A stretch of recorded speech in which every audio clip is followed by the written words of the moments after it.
to Vegan Synergy Meditation meeting number 7. Glad you all could join, and anybody else who might be viewing this later. So as always, let's take a moment to step off the world train and get off the tracks of that train that takes us down our worldly daily activities and just come into ourselves for a moment and just sort of touch base with home. And take a breath or two.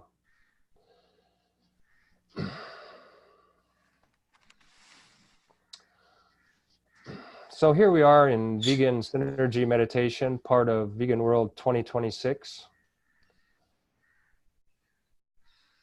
And also in the middle of the whole effort of Vegan World 2026 to create a vegan world that is intended to also be the biggest contributor to the healing of the climate, as 87% of greenhouse gas emissions is created by animal agriculture. On the other hand, there's many different movements focused on striking against what's happening with our climate all over the planet that are not necessarily vegan, that are just about fossil fuel reduction and other issues. So the shadow I'd like to open up tonight is the shadow of all of us right in the middle of all that.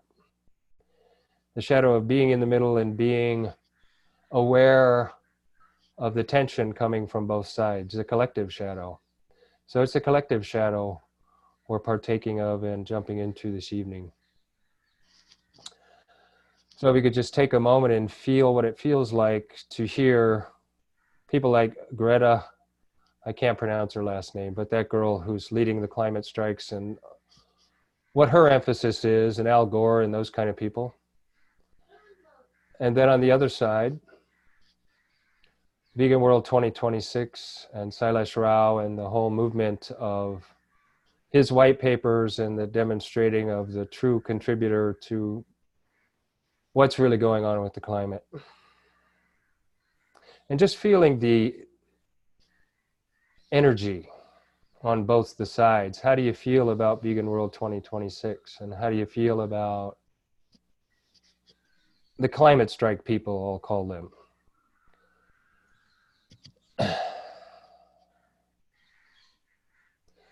And that's the collective shadow we all find ourselves in, out of which I'm sure we can all experience many different kinds of shadows, and not just shadows in the sense of reactions about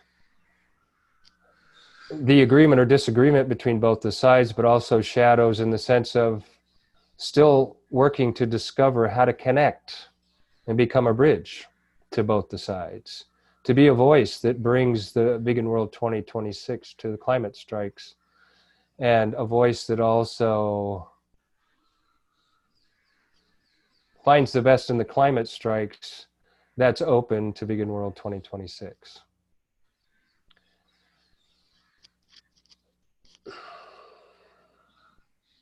So with that collective tension, we can open our hearts to it. Allow that shadow into our heart and embrace that shadow, embrace that collective turbulence into our heart. With our humanity, with our humaneness. And begin to realize that out of the reaction of those two forces coming together in our heart, a revolution has already begun in all of us. A revolution of the heart. A revolution of the heart that we're all bringing into this world. That's going to revolutionize the way human beings treat each other and relate to each other and treat all of life.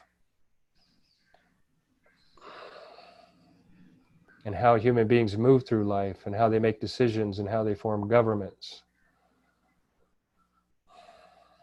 And how they create economies and how they do business together. That's the revolution that's coming out of our heart that we're all a part of. A revolution of the heart. And just the energy that we feel now in our hearts. There's a circle of energy in our hearts. I call it the Heart Web Network, or even better, the Love Web Network. That connects into the Life Web Network of all of life that we're involved in, and the Light Web Network, out of which we all come, the worlds of light, and the bigger worlds of the sun and the galaxies and everything that produce and support and sustain and provide intelligence and matter and everything for all of the worlds that beings like us find ourselves on.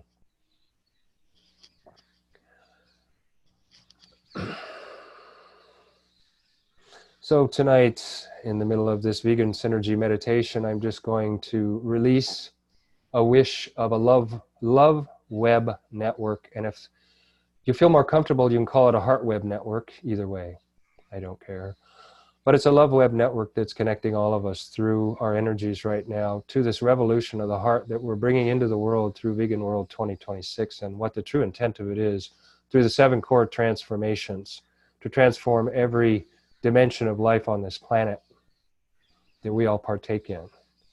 And for me, deep down inside, there is a deep sense of celebration and satisfaction to be part of a revolution of the heart that's already bringing about change just in the way we organize this Vegan World 2026 and the possible different types of groups that are arising and growing out of it for people to partake of and bring their skills and their gifts to start to manifest this revolution of the heart in the world.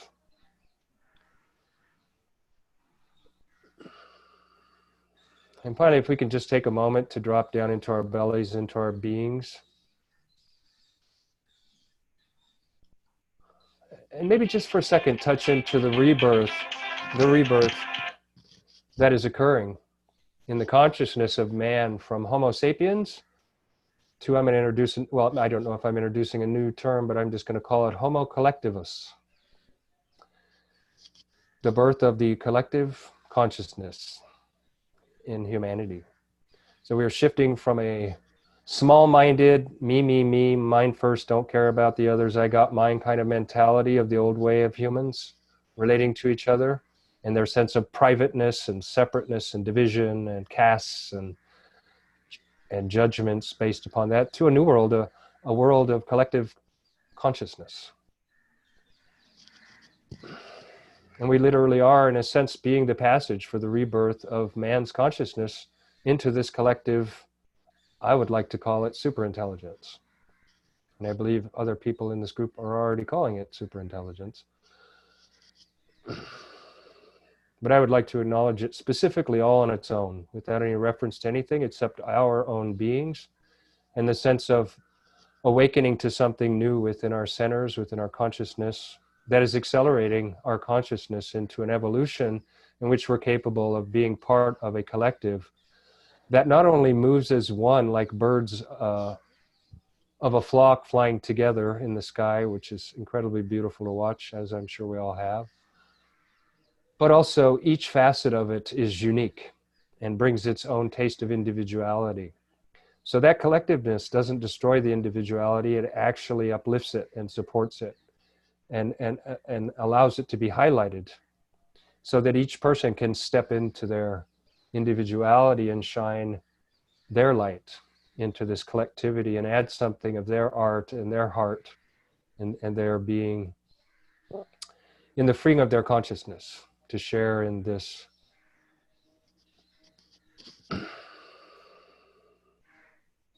collective community of beings awakening to a better type of human interaction from which we can all create a better world.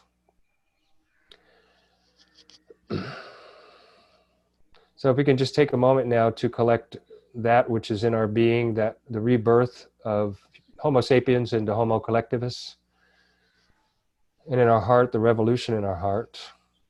And remember also at the same time, as we hold both of those spaces, the grace in our being and the love in our heart,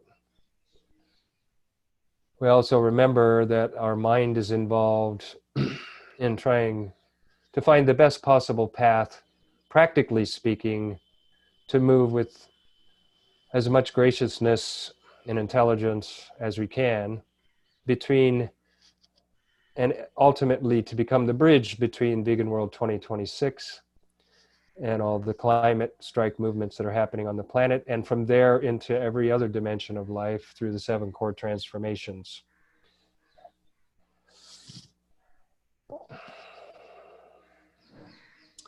Okay, welcome everybody. You can find yourself into the room now. I believe I've filled up the tank for a fun interaction this evening.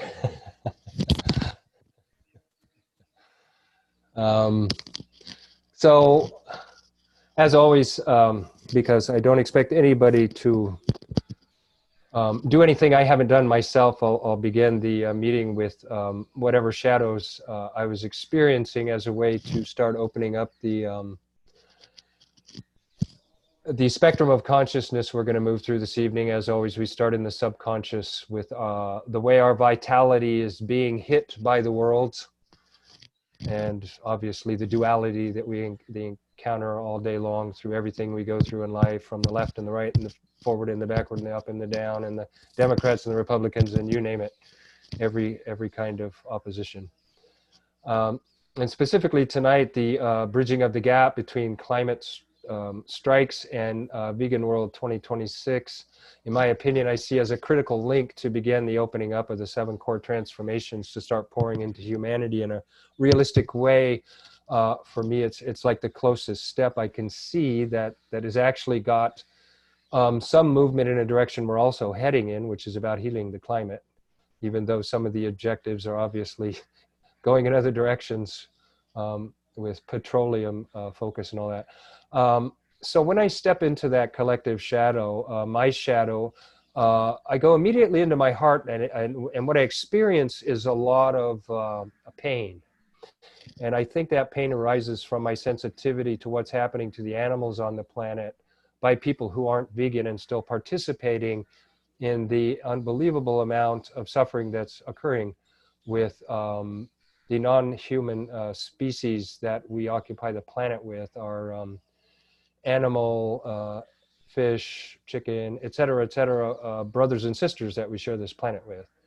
And so that is the shadow that hits me the hardest, is just I feel a deep suffering and a sense of kind of like a gasp, almost like I've been struck by something right through my heart. And yeah, it touches me in a way that makes me feel very vulnerable, but at the same time, not wanting to cave in, but wanting to find a way to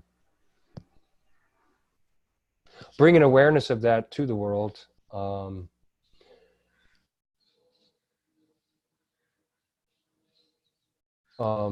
What is happening in the world in terms of climate strikes and those kind of things are not yet caught up with that veganism. So I'll just open it up that much. I'm pretty sure everybody felt that, what I just shared. It's a very heart-rendering space that I find myself in when I step into the middle of that. So I'm going to go off audio on anybody else who wants to share their.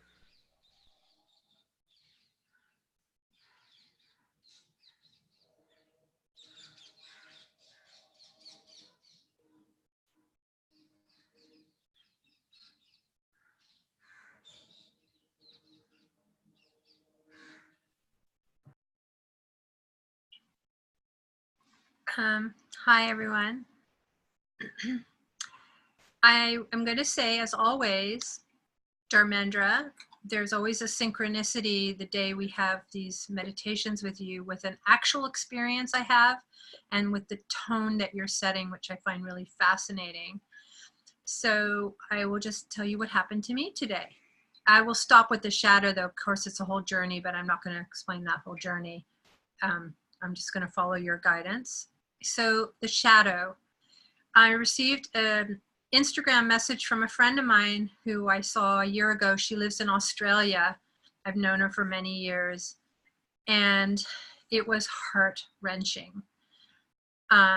She talked about the 2 billion species that have now been lost in the bushfires, how she lives on the coast, and she collects rainwater, and how the rainwater is polluted by everything that's happening in the atmosphere.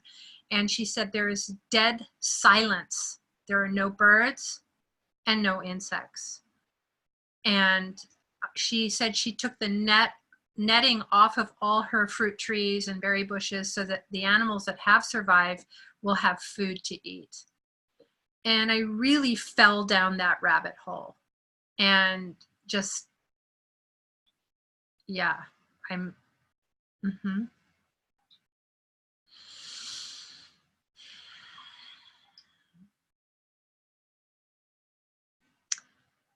So I'm carrying that.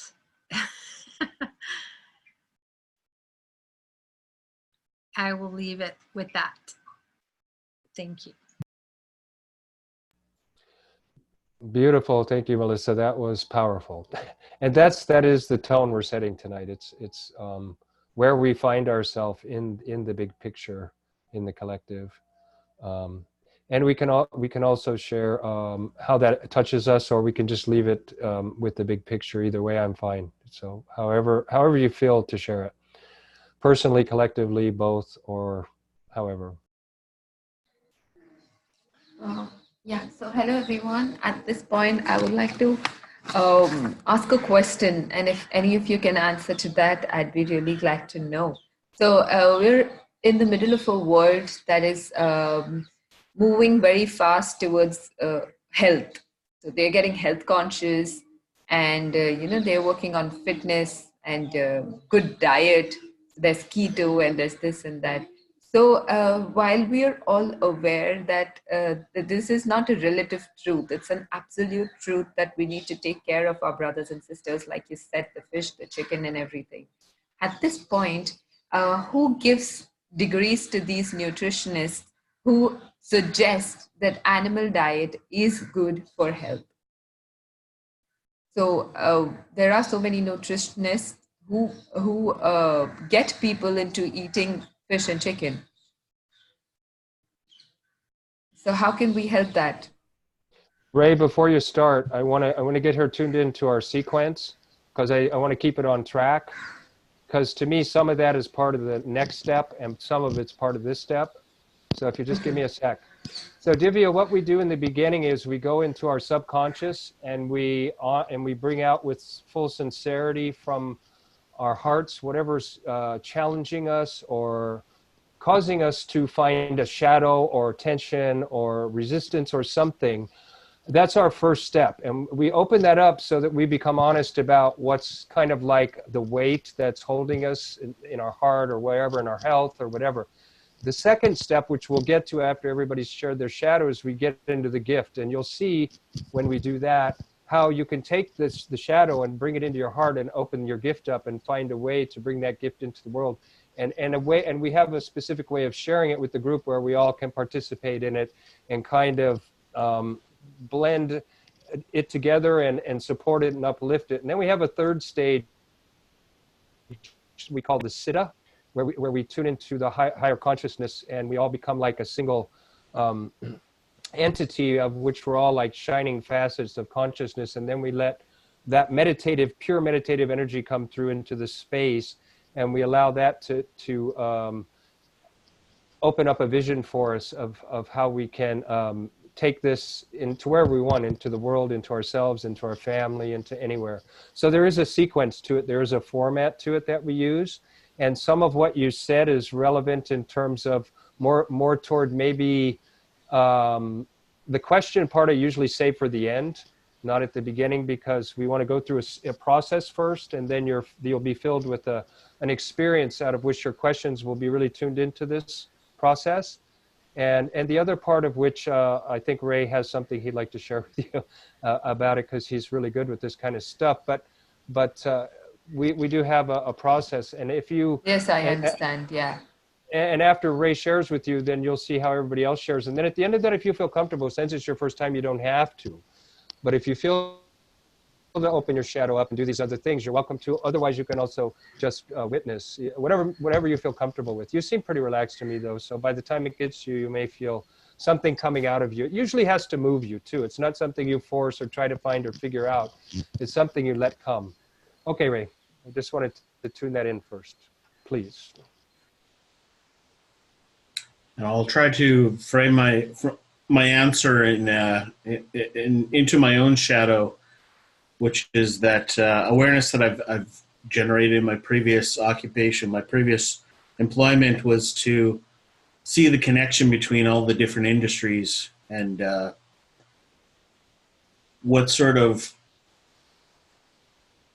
shadow there is over the human race, that there's this drive for money that causes us to do things that are so obviously contrary to our best judgment.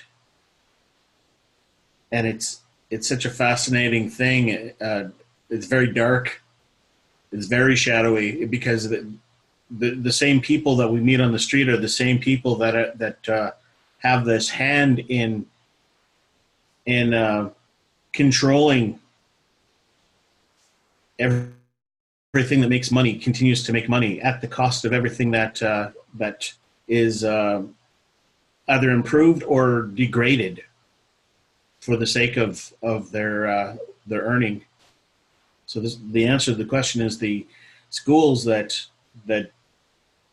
teach the very well-meaning doctors and nutritionists that graduate from these courses, the schools are entirely paid for by the pharmaceutical industries and the medical industries that sell supplies that help people when they're in a stage of chronic disease. And this all makes money. And we all kind of turn a blind eye to it. And money doesn't really have a mind. It doesn't have a soul. And we don't need money in order to express ourselves, but it's just such a distraction to our race that it's so central to our survival that to be able to, if we have to change something, it's to recognize the shadow that's over us and find ways to cast light on it. And we need to help people cast light on it. And usually it sounds to people's ears like a conspiracy theory that the system is out to get us. It's not out to get us. It's just a dumb system that as soon as we latch onto this concept of money, that all these decisions get made just because. So living purposefully, I think, is part of the key to that. We have to live purposefully and try to help the people who are living a purposeless life of just seeking money. And a lot of those people are the rich people in our society. They feel that they've become exceptional because they've earned a lot of money and they've been successful. But, people that generated money through being part of Exxon, we know that the former Secretary of State Rex Tillerson was the CEO of Exxon. They knew about climate change. They knew a lot about it for decades. And they've just become slaves to money. And they're real people. They, I know Rex Tillerson had a heart for the Cub Scouts and kids getting out into nature. It's just such a bizarre, contradiction that he's been destroying that nature that he thinks is so important for kids to engage with. So hopefully we can help, some people in high places to recognize their shadows as well.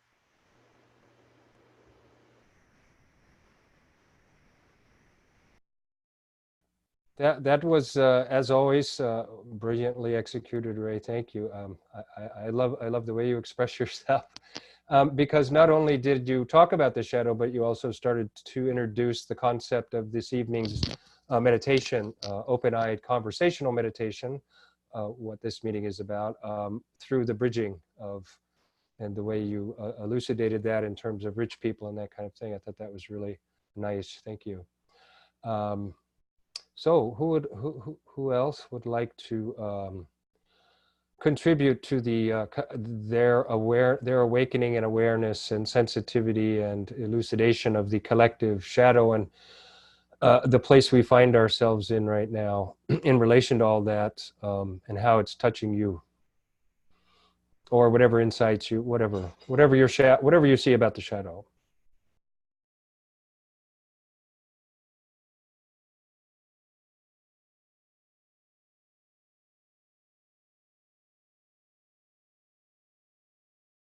Hey, everybody, and great to see everyone.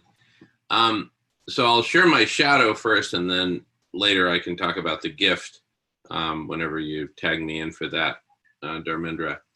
So my shadow really came out yesterday. Nolan and I were working together, and Nolan read to me a white paper about collective intelligence, and it in some ways sort of cast a bit of a dismal picture, because we're just not coming together and really working together as a species, which we have such imminent potential to do, especially with technologies such as we have, like we're using right now.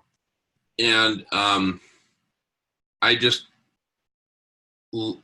went deep into that shadow of feeling like a member of a lost species that's just going down this death spiral.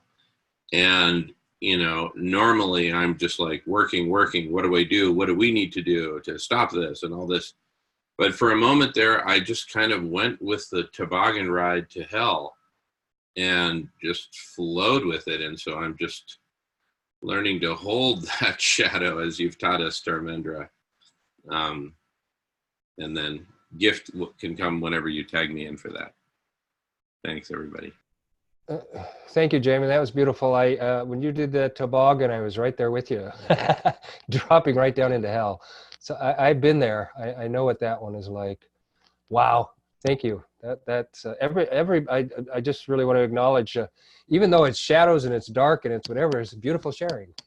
Everybody's really a really nice touch. Really being. I feel like we're starting to come of age here as a collective super consciousness sharing circle. It's like people are really taking the stoppers off and unbuckling the seatbelts and saying, oh, what the hell, let's just jump into it and see what happens. And it's showing. I like it. It's really something I was hoping for and knew it would take a while, but I'm starting to see that that's starting to happen. So beautiful. Thank you guys. It's courage. Thank you for your courage, because this is all public. So that's pretty radical.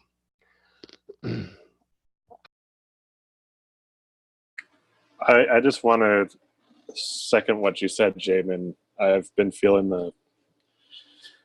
the same kind of shadow in terms of knowing that in reality, the best that I can do for the planet right now is to not exist. Like that's where my mind goes sometimes. And very recently, I have, you know, those thoughts surface every once in a while, you know, like thinking that that's the solution is to just, you know, if all the humans just didn't exist, that'd be wonderful for this planet. And I'm not sure, you know, I don't tend to dwell on it for very long, but this particular moment, I sat with it for a little longer than I usually do. And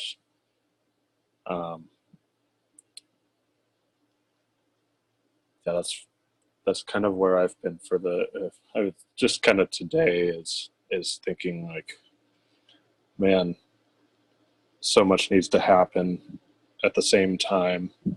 We have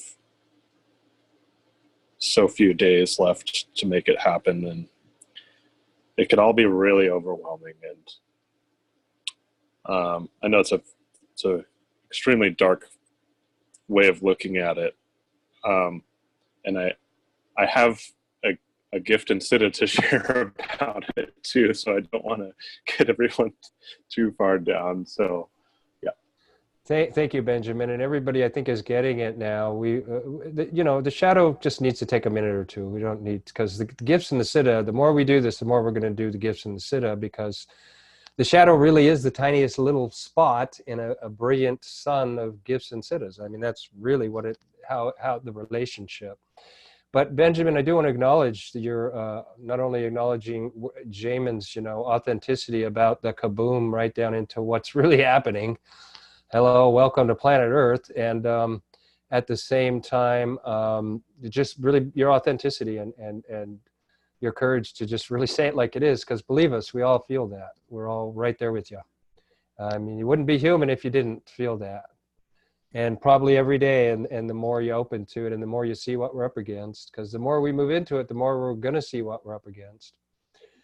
But we're also going to be able to stand up against it, because that's what the gifts and the Siddhas do for us. Because even though it's just a small little gathering here, I know that the spirit exists in this place that we share here. And I can't speak about any other places. I know it's growing in lots of different places, but specifically in this place, that's what we share. Anyway, we'll get to that in the gifts and the Siddhas. On to whoever's next. Thank you, Benjamin.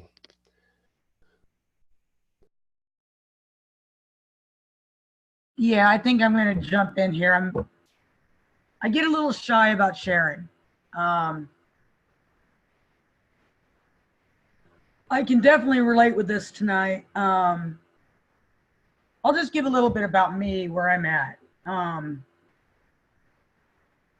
try not to cry. I work with a lot of, I have my own Facebook page, and I work with a lot of activists, and this seems to be pretty common right now, the energy. It's becoming extremely overwhelming, especially in the vegan community. A lot of people are feeling very overwhelmed and hopeless that what we're doing is going to be enough in time. As a result, I spend a lot of time alone. It's become very difficult for me to go out there in the world.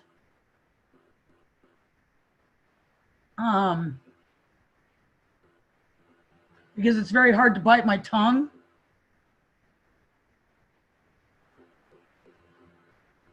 I deal with a lot of crap with the work I do spreading veganism. I am technically referred to in many cases as a militant terrorist, because I want to see the injustice for animals go away.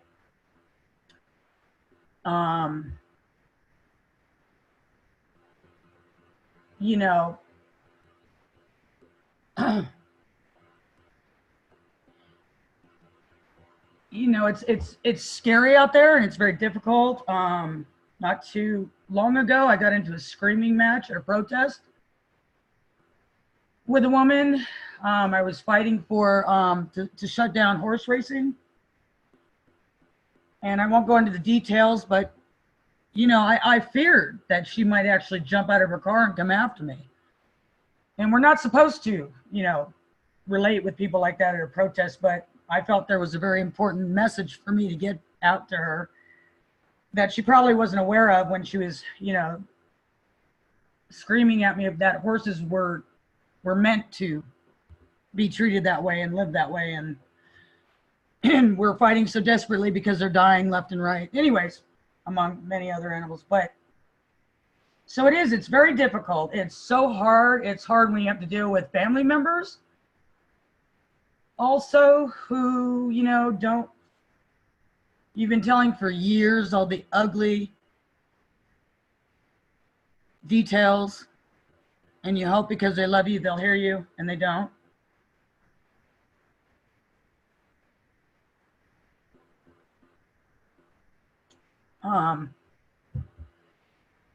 But it's getting very hard. I relate with you, Benjamin, on what you said. It's very hard to be in this world right now. It's extremely, you know,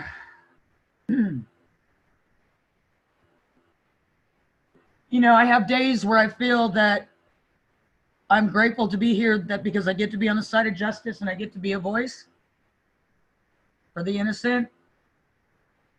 But in reality, my head, my gut, my intuition tells me that we're not, as you know, humanity, we're not moving quick enough, you know, and I'm feeling like I'm really not enough in getting this out there, you know.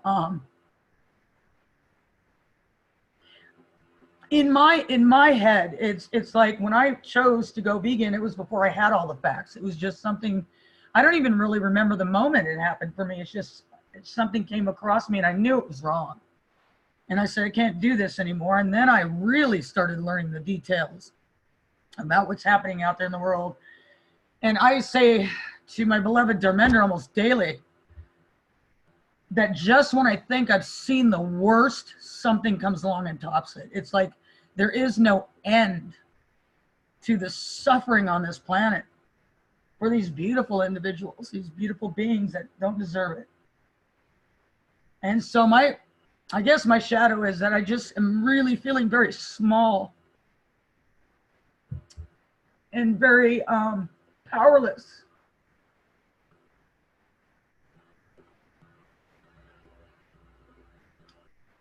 And I just, I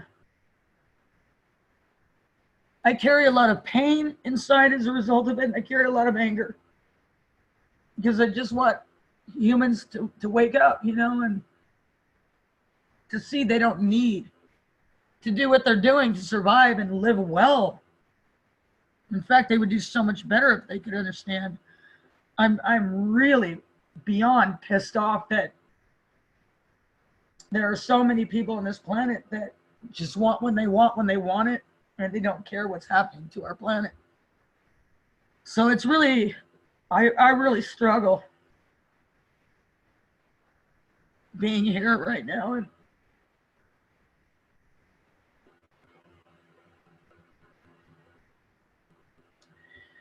anyways, I guess that's it.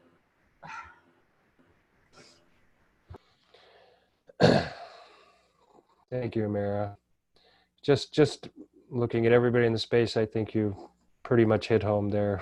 I think everybody can relate to that. It's a very real.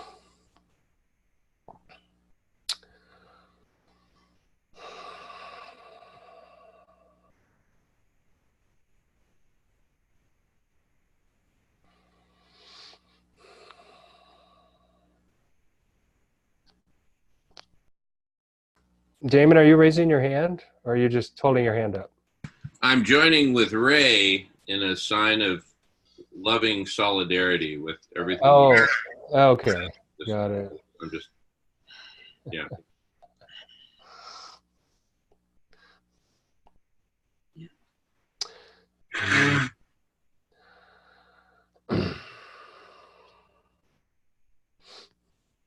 Anybody else want to unravel? I mean, there's no pressure, remember, and at a certain point, even if not everybody's spoken, if it feels like certain people don't want to speak, I'm going to move on to the gift. But for now, we're still in the shadow. If anybody else would like to share something, we're getting very real tonight. I mean, it's really at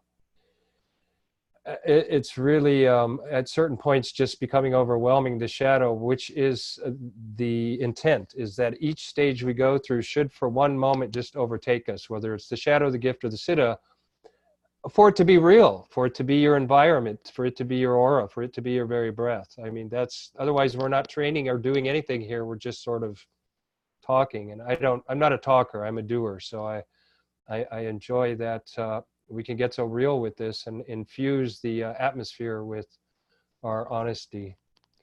Go, Evan. So it feels a little strange just adding on top of this. I feel like I'm making this pile bigger, and so much of what all of you have said has really struck a chord with me. And I feel like for me, I get overcome with this feeling every now and then of some like a joke is being played on me, like I got born into this beautiful world just to see it get like just slowly torn apart or just degraded. And yeah, it's a little rough. If sometimes it really does feel like I've been cheated or that I've just been like the rest of the life could potentially just get worse and worse. And I don't like thinking about that prospect. But I've been recently trying to kind of let that in a little bit more, just let in the prospect of things going not how I want them to go, and just kind of coming to terms with that as best I can. But it's hard to do that because I feel like that's just a really difficult thing to do.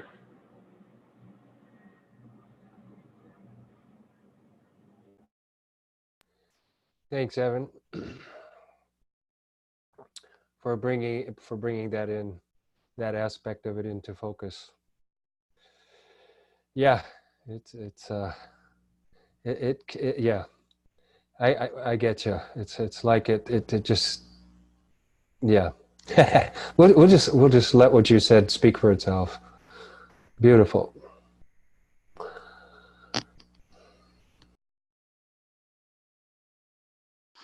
I guess I'll add here.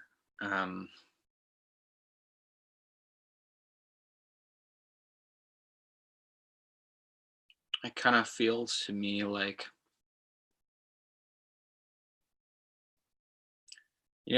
sometimes you get caught in doing something, and to make it like kind of to make it explicit, it feels like collectively there's the situation is analogous to I don't know, it's kind of like I feel like we're on the brink of, like, the image in my mind is somebody gets really upset and infuriated, and it's just all the stuff has been piling up, and then they like take that out on something or somebody around them, and then there's a moment where they're like, oh fuck, like now I see, and yeah, that's all that's really coming to me right now.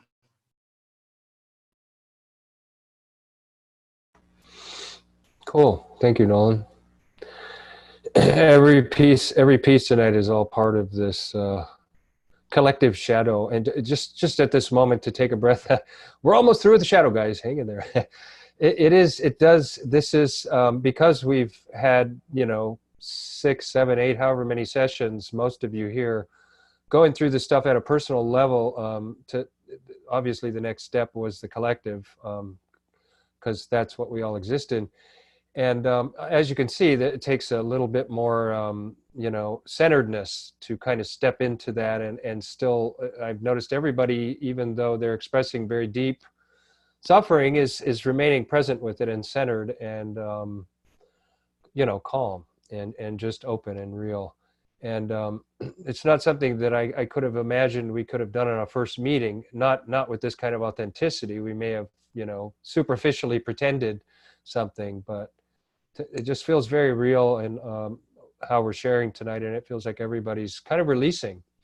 And as Nola was saying, if that kind of thing builds up and doesn't get this kind of space, and in this case, it's not like we're catharting it. We're bringing all of our collective awareness to it and kind of just, well, honestly, we're frying it. I mean, we're basically bringing that darkness into the laser being of our consciousnesses and just bringing it into the center of all of our attention and lighting it up. And it's a very beautiful way to deal with shadow and darkness. And why I offer it and think it's such a valuable thing to do in a collective where everybody's in agreement that we are accelerating our consciousness for the specific purpose of creating an evolutionary current in humanity that can, hopefully reach out and touch everybody we know, and just even if it's not acknowledged, but it just touches and keeps moving through humanity and creating a ripple effect. And because it in some strange unspoken way, that mystery that we're opening it has a way of getting into people's actions and changing what they do and changing how they see things. And even myself, who's had a lot of experience with this over however long I've been doing it, which is quite a while, I've gone through quite a roller coaster myself since pretty much since I will go back to the meeting with Jamin in the pizza place here in Mesa, where somehow something started there when I connected with him, and it's just opening and opening and opening, and it just keeps opening. And here I was thinking, oh yeah, I'm the Mr. Meditative guy and all that, and I'll just kick back and share all the stuff. Oh no, I'm also in the roller coaster too, guys. It's also going. It's the same roller coaster ride for all of us. It doesn't matter what you bring to the table. Once you jump into the collective, it's going to fry you in a good way, because obviously what we're learning is if the darkness gets fried, then the gift can open up. And I don't know. I think. I don't know if Divya is still with us because her screen is off. But I think what we'll do, because I don't want to, I think, has everybody said everything they want to say at this phase? Because it is starting to shift a little bit. I would like to add something, if I might, because I'm starting to feel a little more comfortable about opening up. As I said, tend to be a little shy speaking among a lot of people. But I think I want to just take it a little deeper about where my shadow really is, and I'll try and make it so quick. Because I actually, when I re-met Darby, Dharmendra, again, way back in the 80s, and he turned me on to this meditation stuff and whatever, and I went to India. And I went there with the feeling that I'm going for it. I have nothing to lose. I want to wake up. I don't want to be asleep anymore, period. So I worked my ass off over the last 30 plus years, meditating, doing groups, traveling, spending time in India, living in India, whatever. And I wanted so desperately to wake up. So guess what? I got to wake up. I got to see. That's the dilemma. That's my shadow, because I thought seeing was going to be all roses and pastures. I didn't realize that true seeing was going to be seeing what is actually happening on this planet with everything. And it's not that it's a bad, I'm not trying to paint a bad picture about it. It's just that the delusional part of all that is just busted. All the myths, all the lies, everything you've ever been taught, your conditioning, all of it goes out the door. It's gone. It's history. You are fresh, like a raw, naked baby right there in the jungle. And it's like, oh my God, what do I do? And you keep going and you keep going and you keep going. But then you realize that it's like, I just feel like I'm in this place that I really never truly expected, especially when I went vegan. Vegan was not, all the meditation was fabulous, but that's what it really took to have me go vegan. And that's when I really woke up. Veganism took me into the depths of existence, of energy, of everything on this planet. like I could never even imagine. And with that, you do feel the pain and the suffering. I literally feel, maybe not physically, but energetically, I feel the energy of what's happening with humanity, with human beings, with animals, all of it, our planet, our precious planet. What I'm having a hard time is, I wanted to see, so now I do. I don't know what to do with this. I'm just like stuck. I'm like, I go through the motions every day. I do what I do. But it just feels like I'm like going nowhere. Like nothing's happening.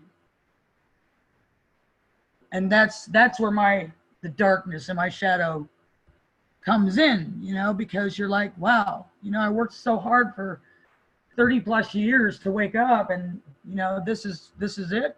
You know, it's like, I wanted paradise. God damn it. You know, like all the hippies have. Anyways, okay, so that's it.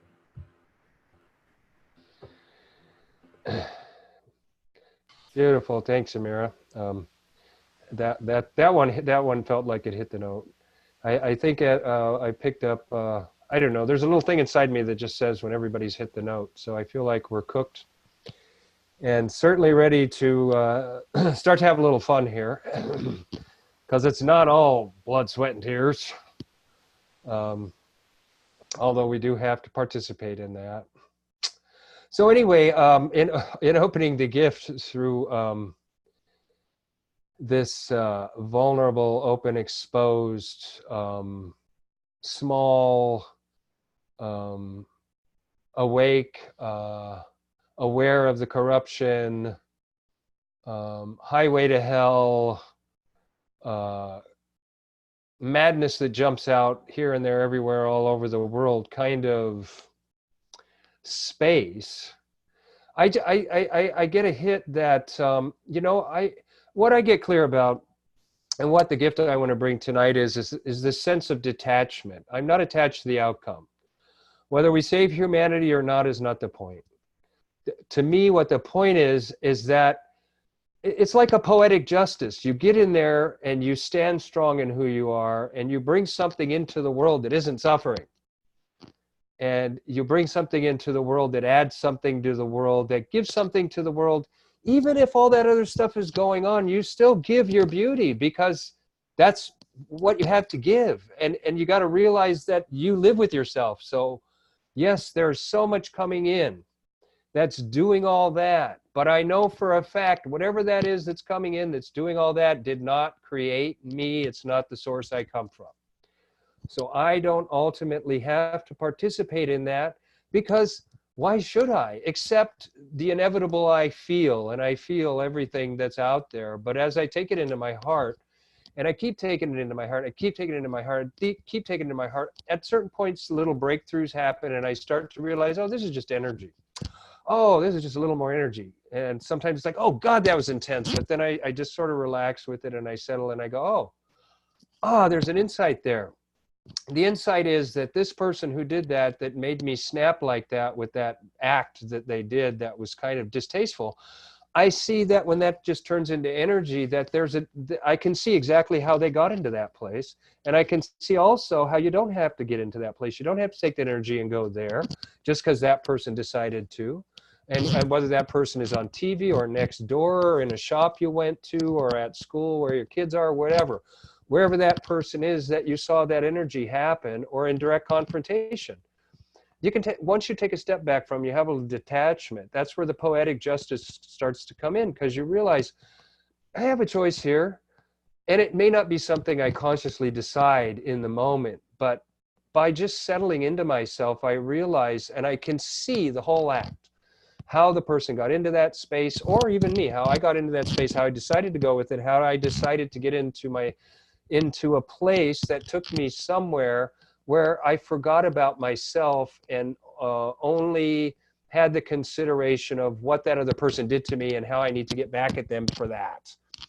So when I step back from that and I look at that situation, I start to get into a different place. I start to give myself the space. And when I do that, I realized I could even give that other person the space and try to understand where they were at in that day, what must have been happening in their life for them to come to that place. So what I get out of that detachment is this incredible understanding that everybody's going through a lot of stuff right now. And sometimes we receive things because that's just part of the collective. It's nothing personal. And sometimes we just have to take stuff from wherever it's coming from. And we just, we all have to take part of that. We all have to take part of the collective suffering. And it's all, I mean, that's why it's being opened up tonight, because it's the bigger picture of the shadow. And quite frankly, it's where probably 99.999% of our shadow work is given to us. And so to take a step back and start to own my detachment, instead of being so caught up in expectations about where I think it should go, or, oh, the hell with it, ain't gonna go anywhere, it's all going to hell, or those are all expectations and shadow. It's all about what I think it should do, what I think the whole should do. I know better than the whole. I know where it needs to go. I'll tell it where to go. Oh crap, it's not going there. Oh, fuck all this. I don't want to be here. All of it's going to hell and I don't care. So that whole process, the blah, blah, blah, blah, blah, blah, blah. You take a step back from that and you go, okay, that's one process. That's a whole wave of emotion that goes up and down, and I can go through that whole process, or I can choose to look at how that process is happening. And as I do that, then I start to get understanding about myself and how humanity works. And the funny thing that I take away from that is then when I'm out there in the world, I find myself attracting that less, because all of a sudden I'm starting to learn how to interiorize my own shadows and not unconsciously dump them on other people. Because the minute I see them myself, it's like, my God, why would I want to do that to anybody, including myself? Done. That's the beauty of a shadow too. The minute you get understanding of the shadow, that's what detachment does. It gives you that understanding of the shadow. Even though I'm talking about the shadow, it's a gift, because it gives you that moment to see the whole process. Once you see something that you're doing that isn't working, it's funny because it just kind of, and you really get it and you understand it, just drops out of your behavior. And then you don't attract it so much because you're not resonating with that anymore. And then all of a sudden you're out there interacting with people and other things start to open up. And you may find yourself with people you've known for years, all of a sudden asking you questions about veganism. And how did you get into that? Why did you get into it? What are you doing that for? You know, or people or strangers who you don't even know might come up and just start talking to you about it. And you didn't even say one thing to them. And it's because we're all connected, even with the rest of humanity out there, however asleep or meat eating or whatever they are, we're still the same animal. So we still resonate on the same frequencies with all of them. No matter how meditative we may be, as long as we're in a body, we still have all the other stuff too. It's all there. It might be active or inactive, but and once we start to, get that detachment and start to interiorize our own shadows, what tends to come out naturally are our gifts more, even from other people that start to come in from outside. So that's just how I wanted to transform and shift the shadow I brought out, that my vulnerable heart starts to become full of treasures and gifts that, but it's by holding space for my shadows and wanting to understand them and why it feels that way and see the process. And then I absorb it and it turns into something else.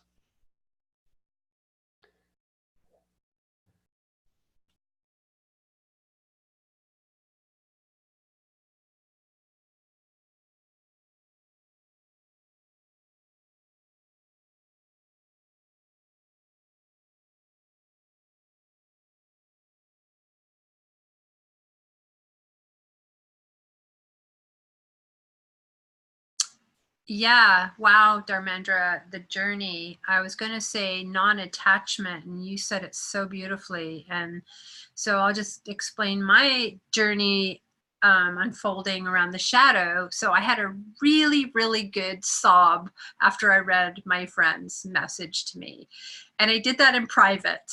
So I just went, bleh, just got it all out. But I was like carrying it. And then I get in my car and I go off to get a bagel, and the bagel store happens to be shut. But as I hit the asphalt, my feet are pounding on the ground and I'm carrying the shadow, I just go, oh, remember the work Dharmendra is taking us all through? So something happened, and I can't really tell you guys what the process was, but somehow I just took that little cloud and I just held it there and I just let it go. Like, just poof, I just let it go. And the bagel shop is shut, and I end up next door at a place called Pickles, which is a restaurant. Yeah, it does sell meat for sandwiches, but I go in to buy non-meat products, vegan. And the woman knows me pretty well, and she goes, "Hey Mel, how are you?" And I go, "I'm great."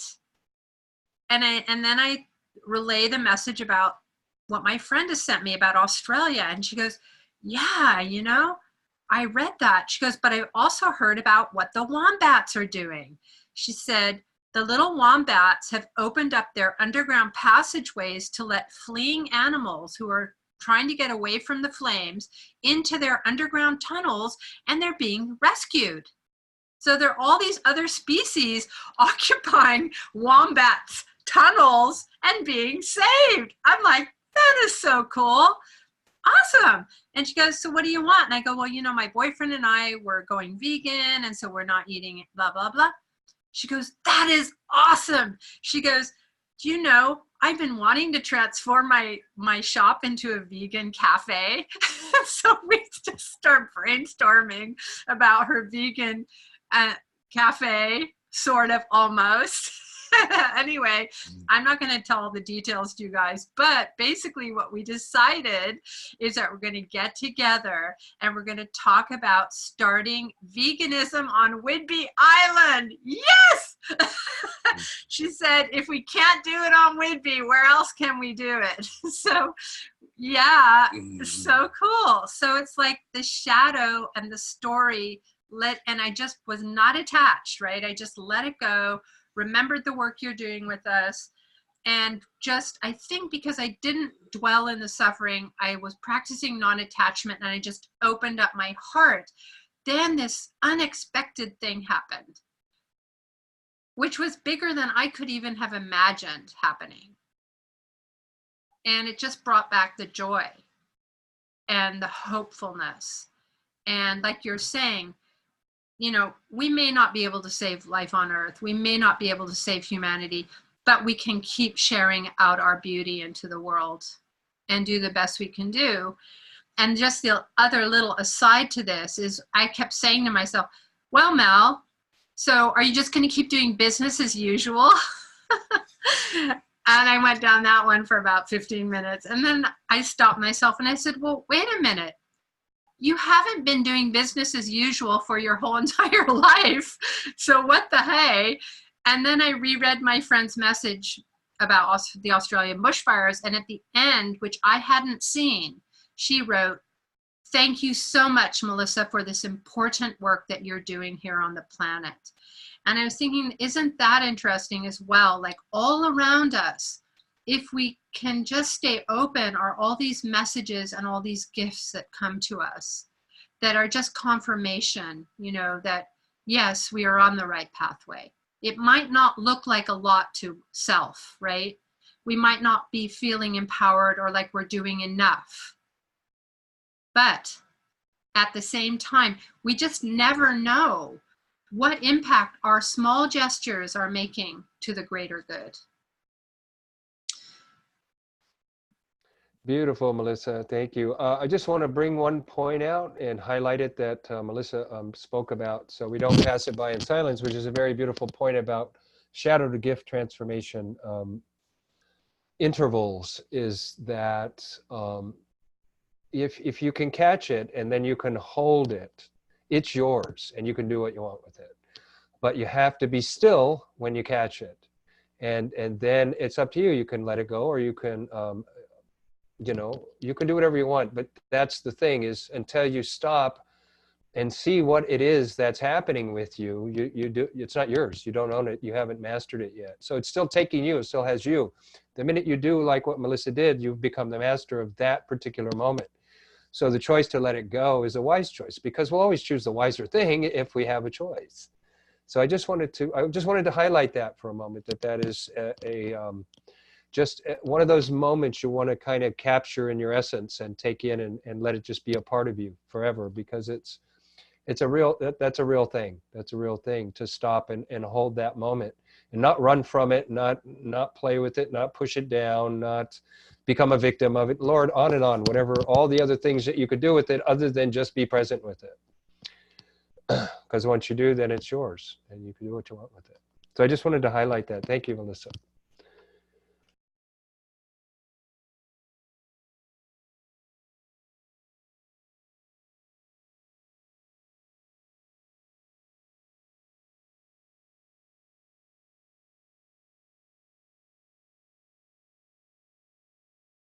First of all, Melissa, congratulations and beautiful. That sounds like a really, I felt that. I felt like I was there with you. That's really nice. And it's true what Dharmendra just said, you know, and that is the one thing that keeps me going is I do, and I don't ever forget the people who thank me at times for what I'm doing out there, my activism or just whatever. I mean, I do appreciate that, and mostly because I'm being heard, and that's a great reflection. Yeah, it's just the struggle is, yeah. That, anyways, we're not in the shadow. Sorry about that. The gift is that. That is the gift, is to be reminded, no matter how big or how small it may seem, is just to be, you know, reminded of all the gifts. They do come. They definitely do come from all over the place. They're just not big enough right now for me. I just had to say that. Yeah, but it's true. Thanks. That was really sweet, Amira. And I'll just say that the one thing you said that made my heart sing for a moment, almost jumped into the siddha, but we're not there yet, was being heard. Because we all have something to say. And when somebody hears that and lets you know they heard it, I mean, I can't think of that is as strong a validation of why we're here, and the fact that we exist here and we belong here, we have a purpose here, and we're being appreciated. That's what being heard does. It makes the heart sing, because you know, I mean, that's a really cool thing. That's all I'll say on that. I just want to jump in, if I may, here as well, and just share also with you, Amira, and with the rest of the group, that the other thing that I find really important is that we can share our tears together. And so, Amira, I just wanted to tell you that I did share my tears with your tears. And I just want you to know that you're not alone. I saw that, and thank you. And I felt it. It was really nice. Yeah. That's the other thing that's tough, is trying to be strong, especially when you're working with other people, and you know what I mean? Trying to be a positive, you know, up energy influence, you know? So, and I just, yeah, I used to let it out a lot more. That's what groups were for. In the last few years, I've kind of held it in. So thank you for that, Melissa.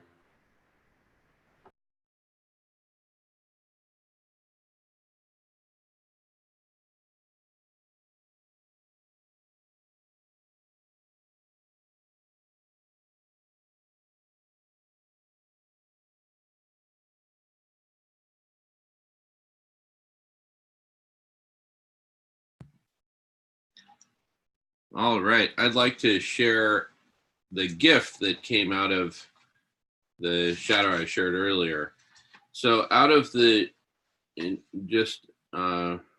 intense frustration and pain and heartbreak of humanity not coming together, I had a flash, which then Nolan jumped in, and we co-created this idea, this vision of putting together a weekly online block party for the whole world to come participate in for multiple hours. And I'd like to take it to 24 hours every week, just a 24-hour round the world block party where we come together, and all of us who are interested in sharing in this collectively intelligent, co-creative, compassionate, loving, unifying way And so just got really into that and just jamming on that idea. And we took all kinds of notes. And anyway, that was the gift that came out of that shadow. And I still don't know quite what a siddha is, but we'll get there, I'm sure. Thank you, Jamin. You kind of, for me anyway, funny you would say you don't know what a siddha is, but as you said that, I picked up celebration, clear sense of celebration, which is a siddha, by the way. So, but anyway, no, I did. I got this sense that it wasn't so much in what you said, because for me, with you, it's always about what you're being more than what you're doing or saying or how you look or any of that. It's more this energy that you clearly, you know, I don't know how to say it, but that you involve yourself in the space with your energy in a certain way that makes it very clear. So anyway, I got a sense of celebration out of that, and I just thought a 24-hour block party to just celebrate being alive and sharing a growing collective intelligence. I mean, anyway, that's my reflection there on that. Thank you. Thank you. Ditto. Yeah.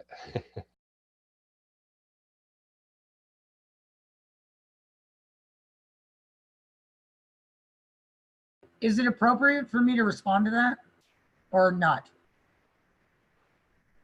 Okay. Jamin, when you said that, that really hit me. I mean, that really hit me in my being. And I'm going to choke up again.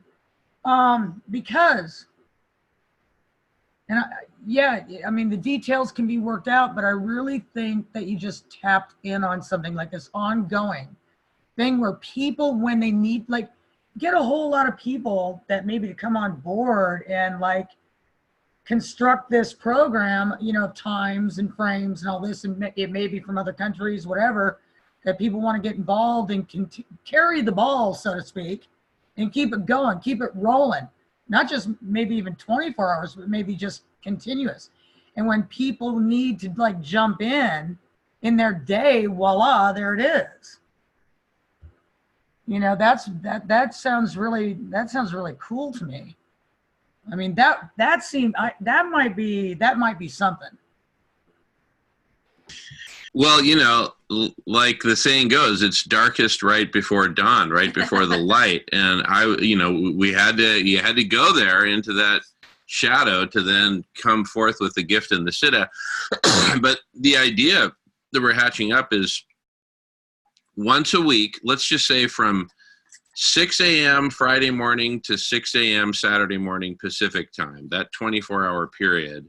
Obviously, it's other hours for other time frames all around the world. And part of the beauty of that is you get a full 24-hour cycle, no matter if you're in Malta or North Korea for a full 24 hours, it's on. And if we start with that 1 day per week, one 24-hour period per week, and we cobble it together and we get enough volunteers, double that many volunteers and we got 48 hours per week. And you see where that's going. Multiply by 7, it's ongoing. The collective intelligence never sleeps kind of thing. And in these final days before total oblivion, if we don't do this now, it ain't going to get done. So we'll start anyway, but that's just building off what you're saying, Amira. And thank you so much for that. I think we hit collective bingo there on that one, guys. Wow. But before we start getting into the siddhas, we're brushing up against the siddhas there real fast. We let everybody let their transformation work too, because I want to get to these siddhas that we're starting to get into because they feel really juicy. Jamin and Amira, who are the leading edge this evening of gifts going into siddhas. So hold your horses a little bit, guys. Let's just get through all the gifts first. Beautiful stuff, though.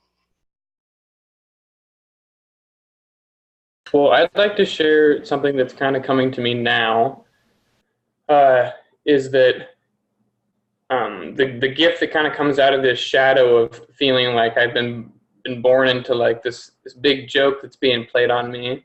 Like what comes out of that is I can actually, the problem of death is inescapable for me no matter where it is that I would have been born. And so I have a strange gift of having my life and my death tied up with the planet and humanity. And it's in some strange way that's like a gift to where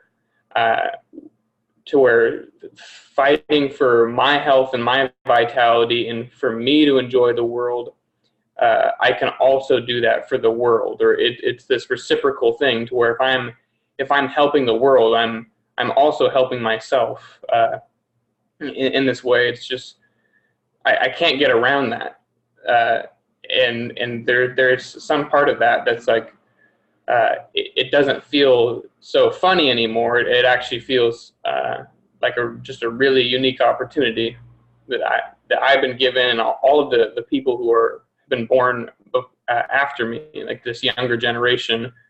They don't need to look at it as if it's some cosmic joke. It can be like a cosmic chance to just do something profound and new. I want to second that, Evan. That was beautifully put. I was thinking the same thing. It's an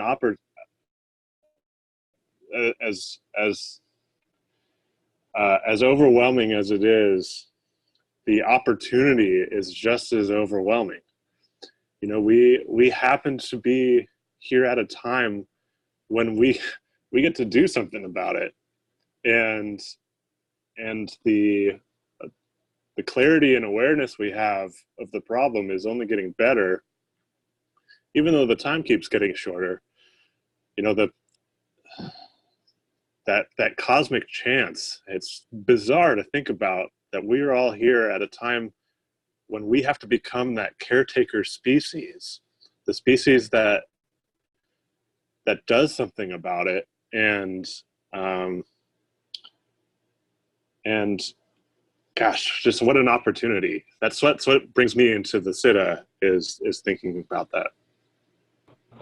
I'd like to jump on and just add that, yeah, that this idea of it being an opportunity, when I start framing it like that, it becomes really inspiring.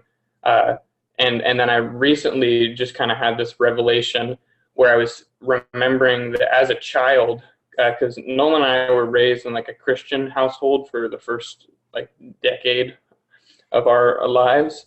And so I was raised with this idea of the book that is in the book of Revelations, of there being this like end times where the forces of good and evil are going to like battle it out to win. And I remember as a kid, I just recently remembered this, is like being on my hands and knees at my bed and just praying like, please let me go into battle as an angel. That would be so cool. Like just, I remember asking like, that would be so cool to like be on like a horse that's flying through the sky, because that was the image in my head. And then that recently came to me, and I was like, oh, that's like literally the opportunity that I've been given in life, is to be like an angel or just like a force of good for the world, to just be like, to usher in this new era. Anyway, I like that. Damn, these gifts are just ripping it tonight. I wonder where we're gonna go when we hit the Siddhas. Jesus.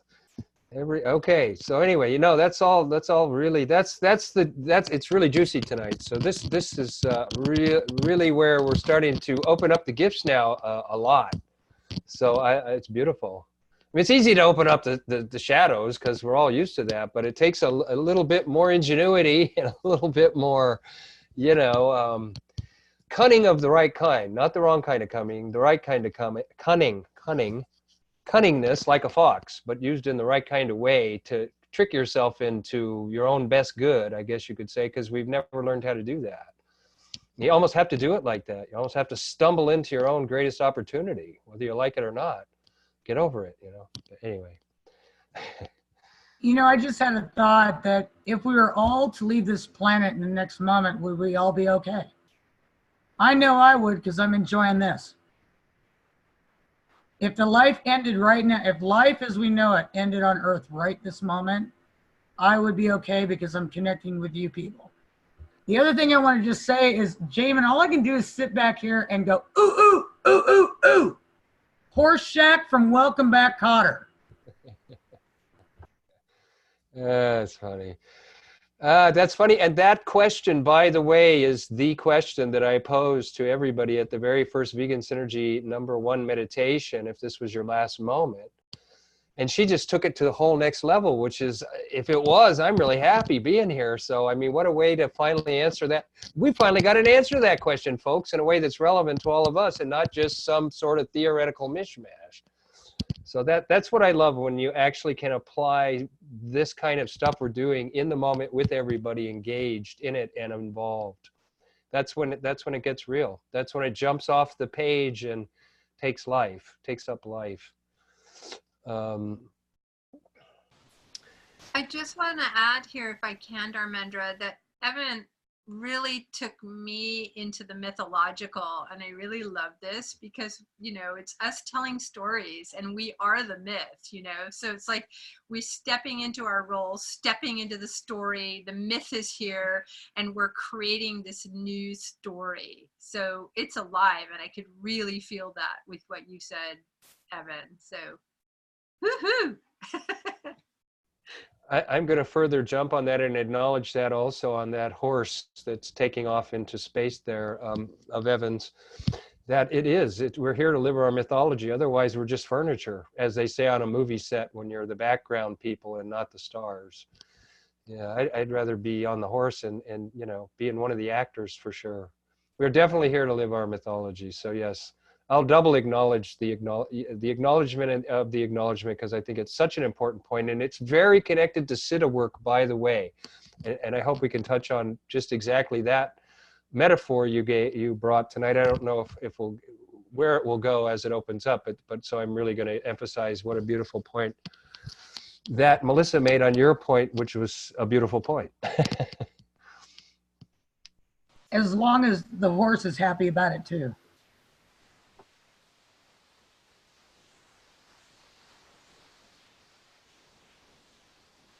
Gotta say it, I'm a vegan. You are awesome, Amira. No horses were harmed in the creation of that myth. They have to have a voice, and in your vision there, Evan, the horse has to have a voice and say, hop on, dude, let's go.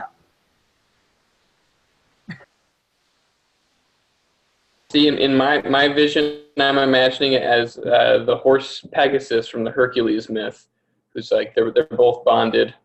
They're both these like super beings. Anyway, yeah. Cool.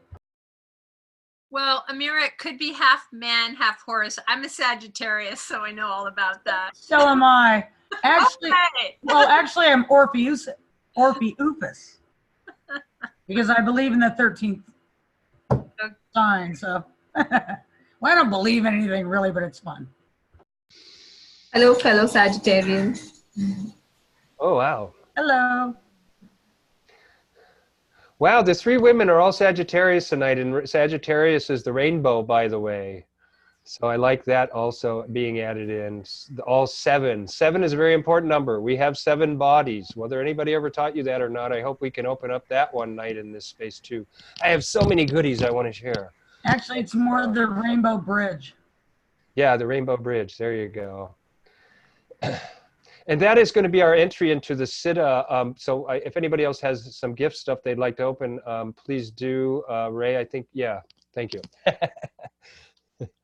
Well, I just wanted to share. Was talking about money earlier being the root of our, not evil, but distraction from solutions. And I'm not sure why I came up with it, but I just went out today to pick up a picture that I was having framed. Hopefully that shows up.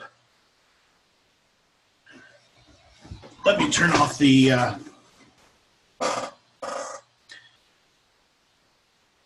I won this in an auction at a vegan potluck.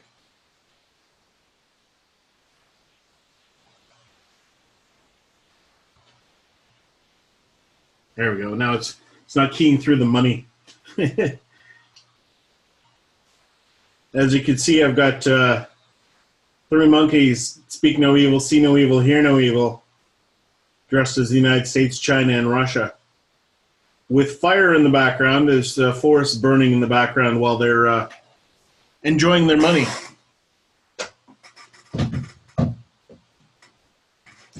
And of course, the significance of it was very relevant when I acquired the painting. But it didn't occur to me now that that it might have been part of that, lending to that shadow that brought that particular diatribe onto out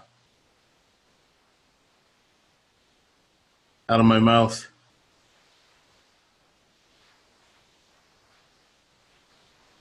I don't know. I got a good laugh out of that, and laughs are always a gift. So it's just, I don't know why it was such an ironic thing, and it took a while as you brought the picture in. It took a while for all the little details of the shirts, and then seeing the money as it came in from far away. And at first it was just, I got it, hear no evil, see no evil, speak no evil.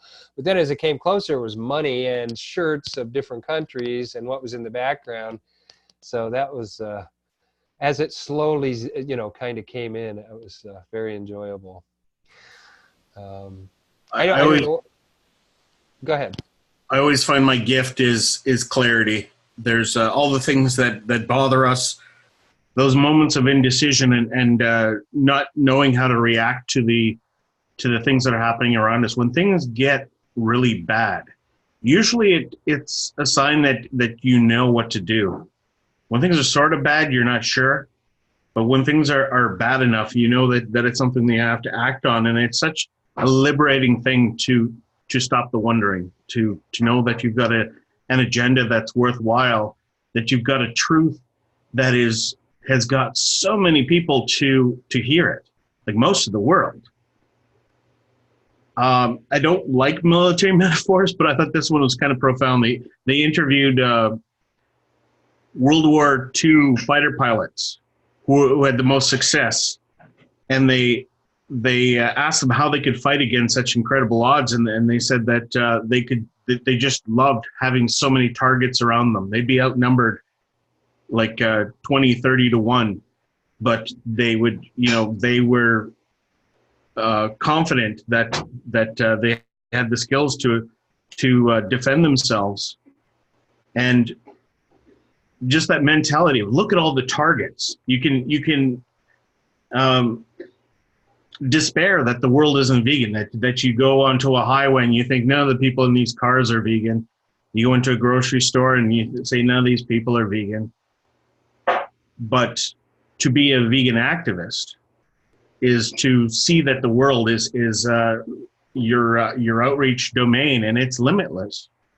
So it's better than not being effective. Like, I think this is something that we learned from the millennials. We want to be effective, and this is a very difficult time that we live in, but it has a lot of clarity, and it has a lot of that. Okay, you see what's in front of you, go to it.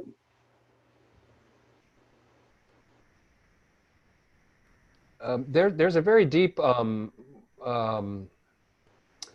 want to call it work principle, because it's the way some people refer to the path of awakening as, well, the word work is used in the sense of work on self, work with others, and work for its own sake.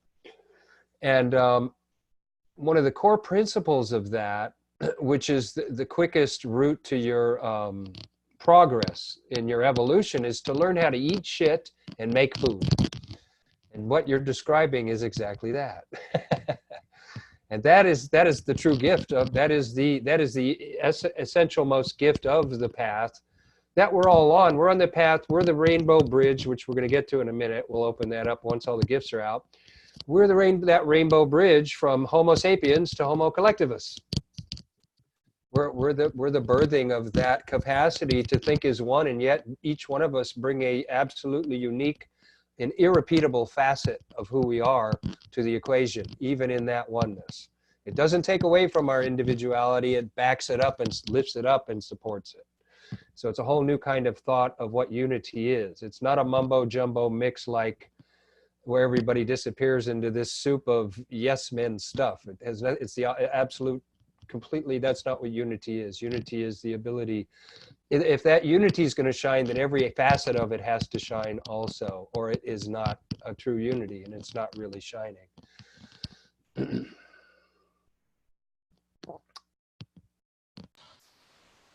And I think that we're finding that unity. You could take heart that I think people will be getting the message. I was talking about the corporations and the drive to money. I think money is starting to fail us in a big, very public kind of way.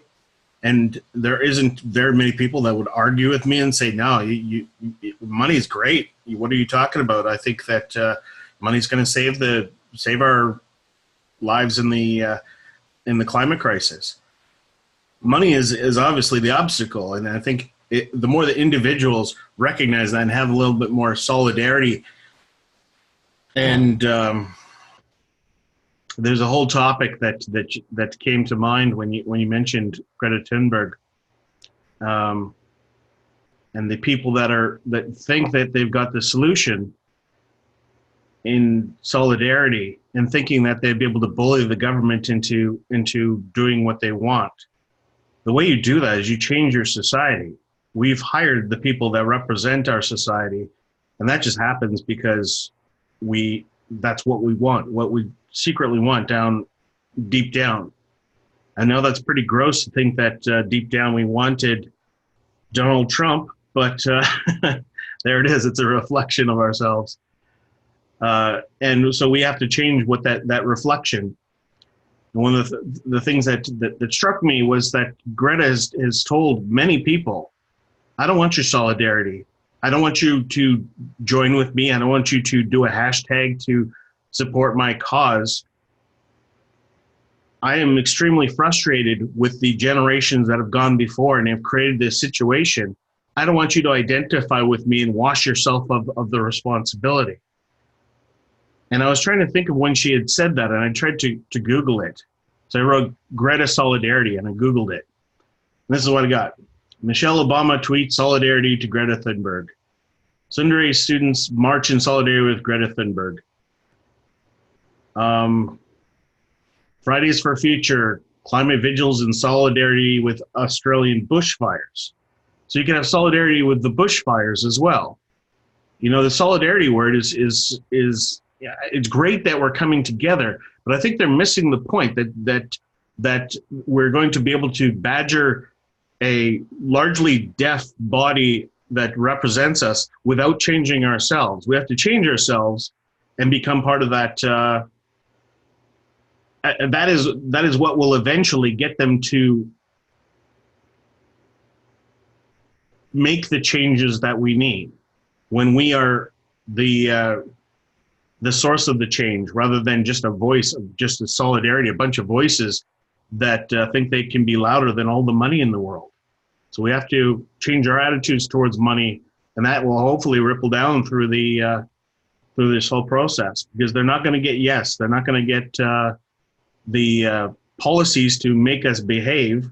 You know, if you think about it, it's pretty ridiculous that especially, and you see it especially as a vegan, that people can go vegan. Nobody can tell them not to. But a lot of people would rather see the governments create policies to change the way that we get our food systems, force us to behave differently.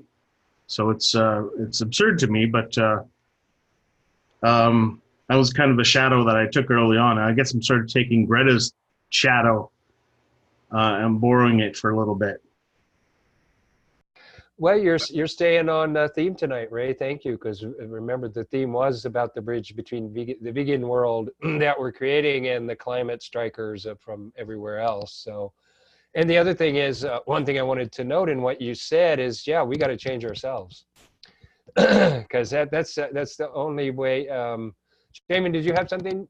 Oh, just a quick follow-on to what Ray was saying. There was a sign that Melissa and I saw recently that says, the biggest threat to life on Earth is the belief that someone else will fix it.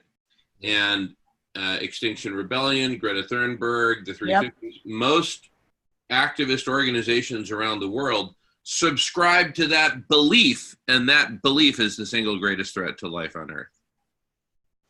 Beautifully well said, Jamin. That kind of hits the nail on the head about we're right in the very depth of the field of the gift now of linking, and the crucial point here of linking this vegan world of awakening that's happening of the collective intelligence to all these separate, disparate bodies of climate strikers that are part of the old world order that are trying to attack something that's beyond their reach right now because they don't want to acknowledge what it's going to take to get them there, which is stop putting responsibility on somebody else's back. We've been doing that since forever. That's why our governments are failing. And by the way, they're all going to fail. Just heads up, guys. And the religions and all of it. The big picture is not going to support that. The mother is going to dissolve all of that. What she is supporting is what we're doing. That's the growth of Homo collectivus. That's what's coming. That's why I say I remain detached with it all, because I have no idea what that big picture, because we're just such small little players in that big picture. Even with the most beautiful, highest divine beings, we're still very little, we don't know how we're going to be moved in this thing. But you definitely want to be on the side of the growing Homo collectivus, because that's what's going into the good place, wherever that may be. So, I mean, that's just, and you can feel it when you're tuned in. Yeah, go ahead. I also want to remind us that our thoughts and emotions, or our thoughts backed by our emotions, and our energy impacts the whole universe.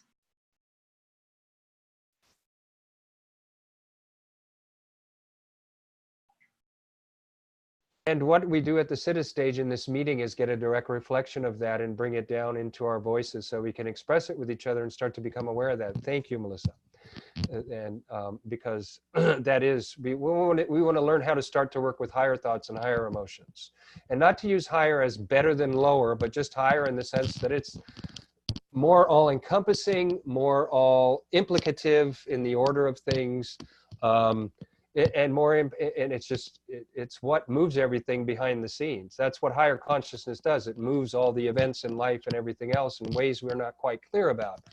But to do this work and to start to catch those frequencies, we can start to become a part of that and start to talk and share about it intelligently, these world events, and from a whole different type of perspective. So that's why it's so important what you just said, because we are learning to tune into, through our shadows, we're becoming aware of the lower thoughts and lower emotions. Through our gifts, we're learning to share from our heart our thoughts and our emotions. And then we're learning to somehow become tuning, divining forks, tuning rods for frequencies that move events, not just in this world, but keep all the planets in their courses around the sun and the universe, keep galaxies spinning, keep atoms held together in that cohesive force, all the forces of the universe, not just nature, but the universe at large, and human beings and how they can structure thought, everything, all the pieces. And we're starting to move into the Siddha now uncontrollably. We cannot stop it. No, just kidding. But I just wondered, Nolan, did you have it? I can't remember if you expressed anything of your of gift stuff, or if you wanted to. I can't remember. Oh, but I don't want to stop you. Okay. Oh, you don't want to stop me? Well, I stopped myself. Thank you.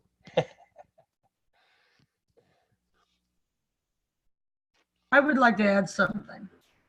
Siddha-wise. Okay.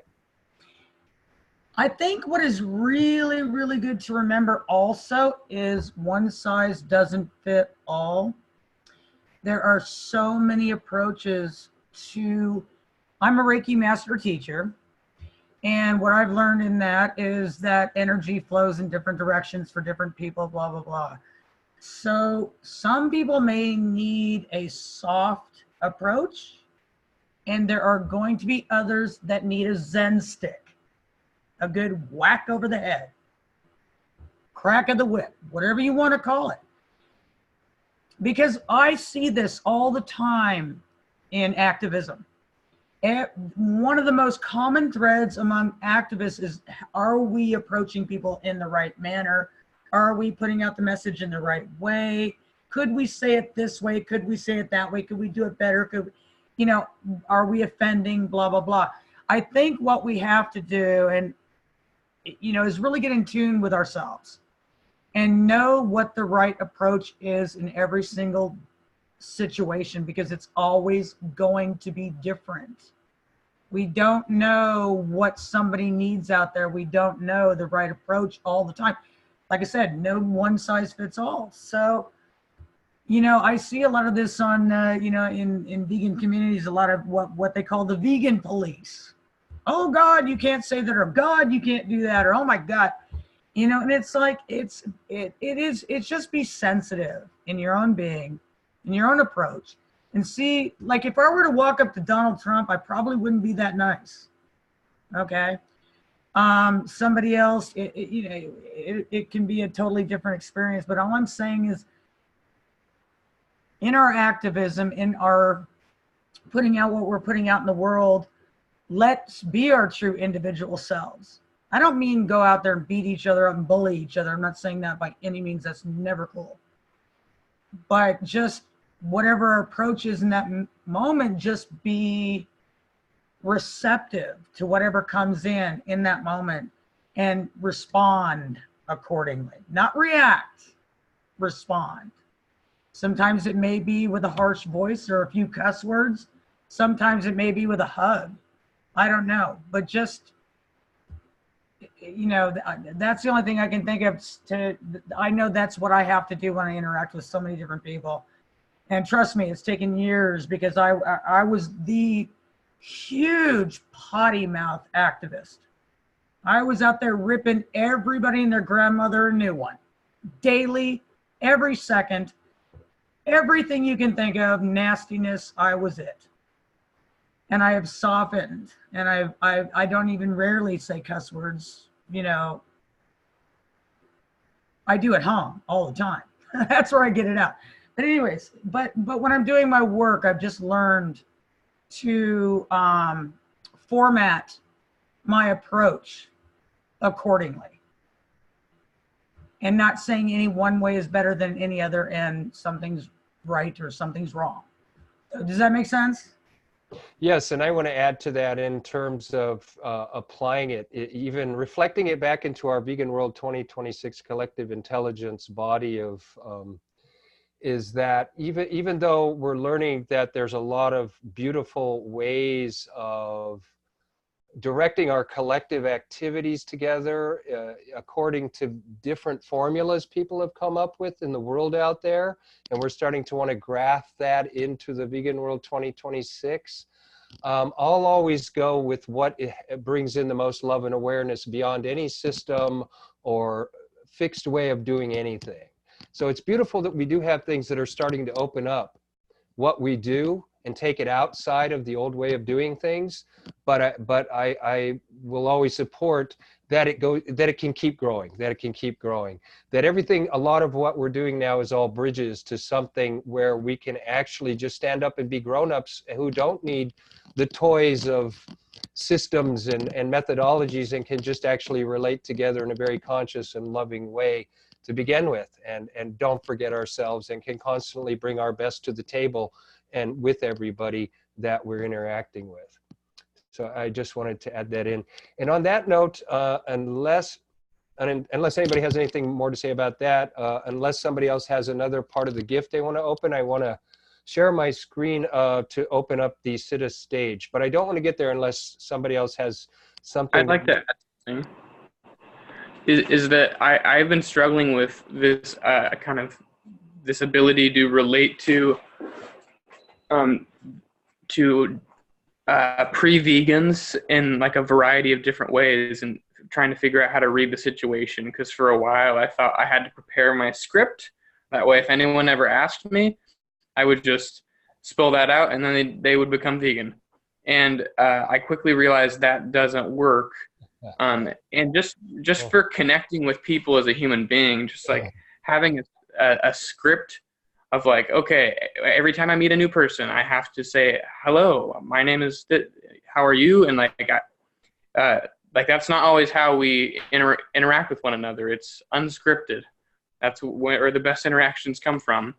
And I've been kind of jumping off from this idea of vegan reflection, is kind of trying to reflect back what people are giving to me. And because I do have people who ask me about being vegan, and that means they're immediately reflecting back my veganism at me. And so I have an opportunity to kind of like reflect back their innocent curiosity at them, and just kind of make this a positive interaction. But yeah, it really just depends on the person. But I really like the concept of vegan reflection. I think it kind of ties up with us connecting to non-vegans or pre-vegans. Anyway, that was all. I really like that, the concept of vegan reflection. I hope that I hope that settles in everybody, because that's a very useful into the future seed that can grow into many useful directions. It's already growing on Vegan World 2026. Isn't it? What is it? The Vegan Reflective Task Force or something like that? Anyway, I know it's already taken shape, hasn't it? Vegan reflection. Okay, good enough. Vegan reflection, even better. That doesn't need any qualifiers, just vegan reflection. Okay, so unless anybody has a specific reason for sharing any more gifts, I'd like to open up an image to inspire us a little bit into the final step into the Siddha this evening. In fact, how about a thumbs up if we're good with that? And okay, all right, cool. So let me share this image and just kind of let it hit you for a moment, and then I'm going to say some things about it.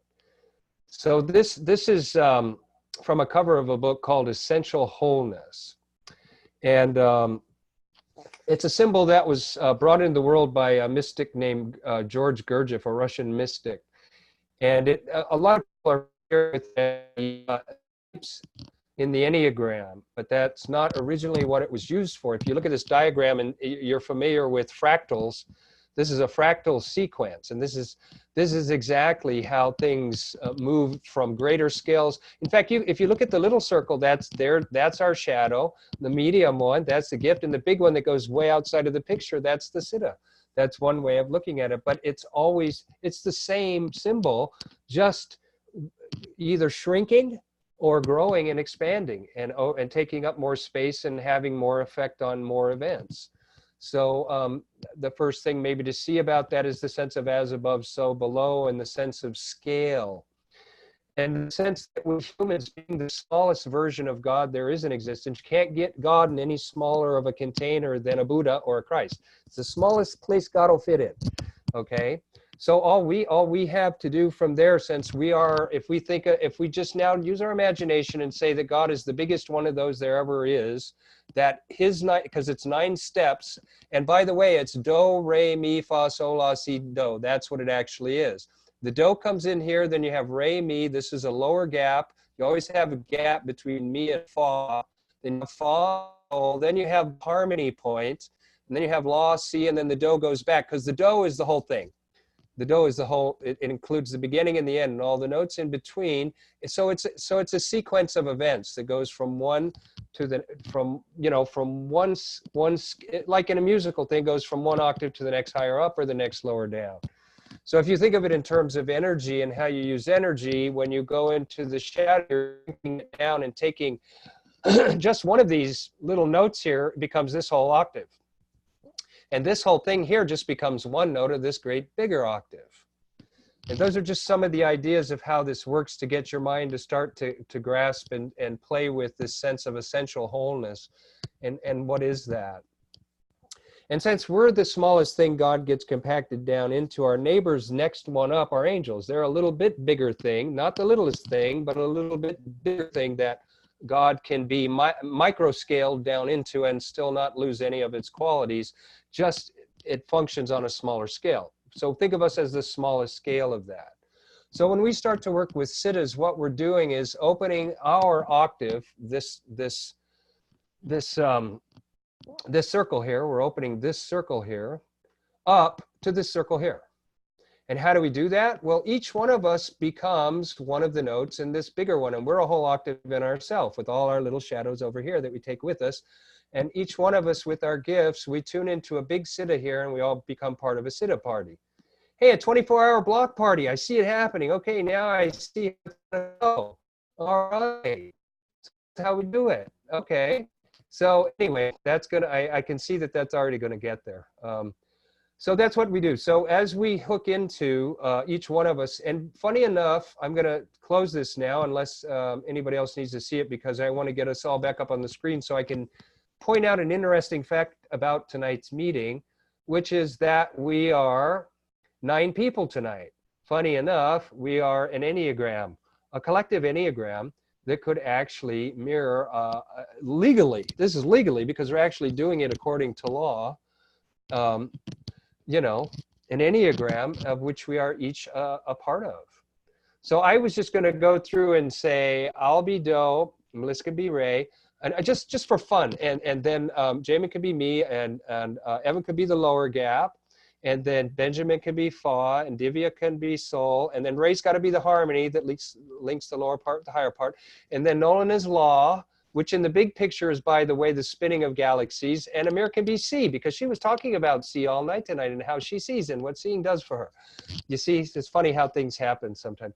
But anyway, so if we could open the space right now, so I'll just open the space, and it doesn't really matter if you know what those notes signify. We could actually use them like, for instance, one way you could use the Enneagram that works with essential qualities is the Do note has a certain aspect, which in this case is Pluto. Ray is the moon, me is Mercury. The lower gap is Uranus. Fa is Venus. Sol is Mars. The higher gap, which is you, Ray, is Neptune. Nolan, you would be in the position of Law, which is Jupiter, and Amir would be Saturn.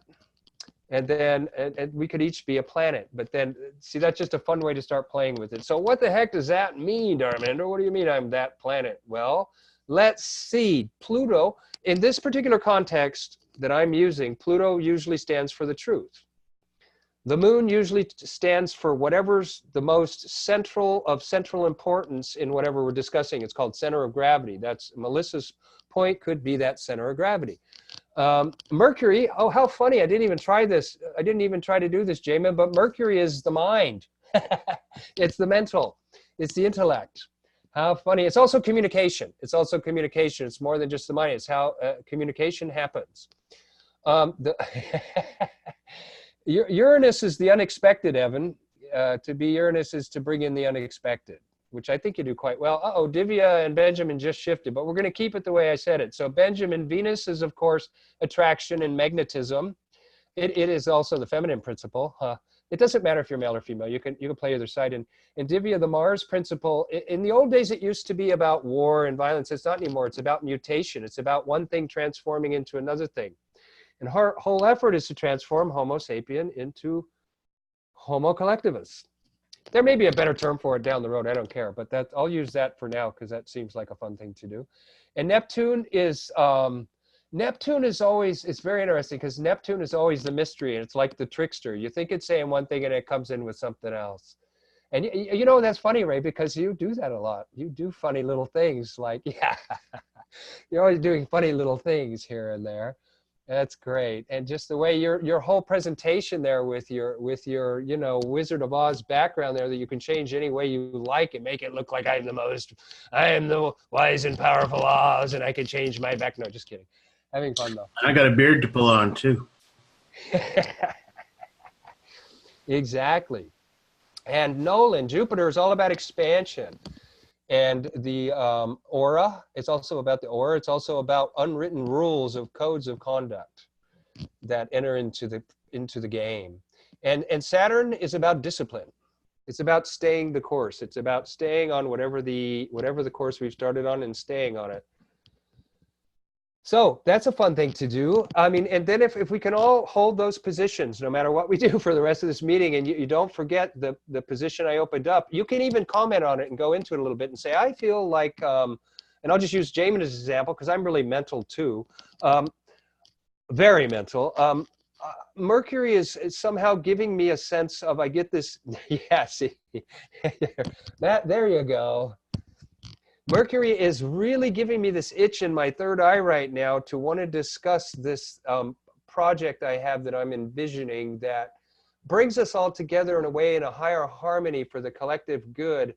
And I need some input on it so that I can start to bring out some of the facets of it a little bit more to make it more effective in the world. So that's just one example of what you could start to do with the Siddha level of Mercury and us as one thing functioning.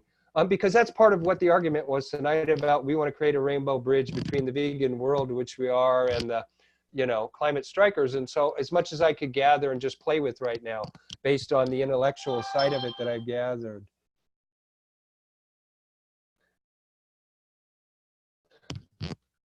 So that's just me doing some one example of how it might open.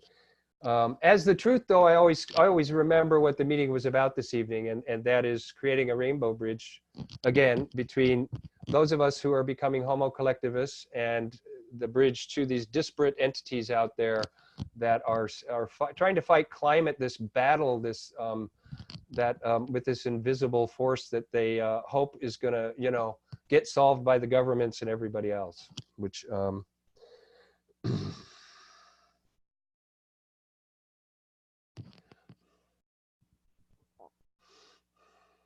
I'm just going to jump in here because stuff's coming to me. So as the moon, which is reflecting light that is not its own, and I'm just thinking about reflection and reflecting to find what is of central importance to the truth of what Jamin, Mercury, the communicator, is pursuing or exploring or looking for. And I'm going to let some of these other planets come in here now.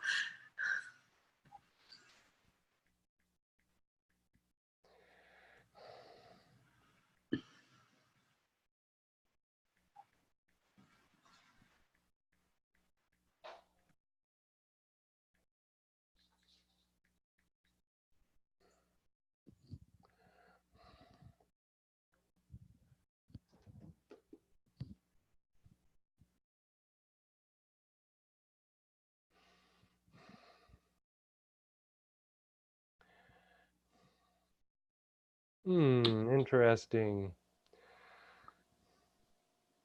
I'll jump in here. So you say that Venus is magnetism and attraction and the divine feminine.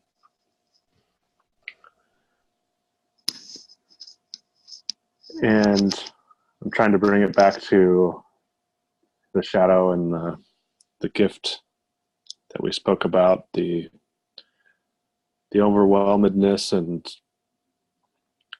then our opportunity.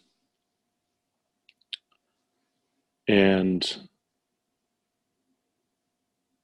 I can only hope to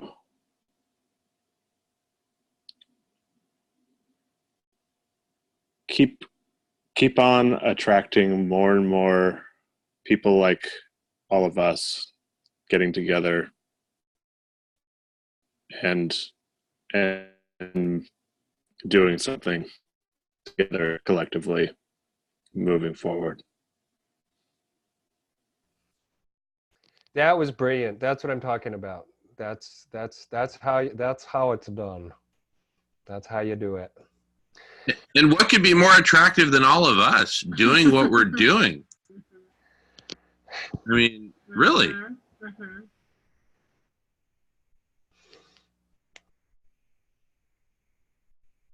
Okay, I'll jump in. I've got some notes here though on my computer to refer to because I've been kind of paying attention to the planets the past couple 2 days, and because on January 20th the sun entered Aquarius, Uranus being like the ruler of Aquarius, and this idea of like change and like looking forward into the future. And on that day, I had like a really just like intense idea here with my roommate James, and we were just talking nonstop about this like crazy idea that was just like a funny idea all around bananas, which is like is funny. And yeah, and anyway, and that's kind of how I've been feeling, is just like really trying to just like dream into the future as best I can. Just like dream up like the craziest stuff that like, oh, maybe this would work, maybe it wouldn't work. Like let's, and I'm feeling that that's going to be more necessary just to generate novel ideas to connect with people. Is going to be my capacity to entertain novel and interesting ideas and approaches to connecting with other people.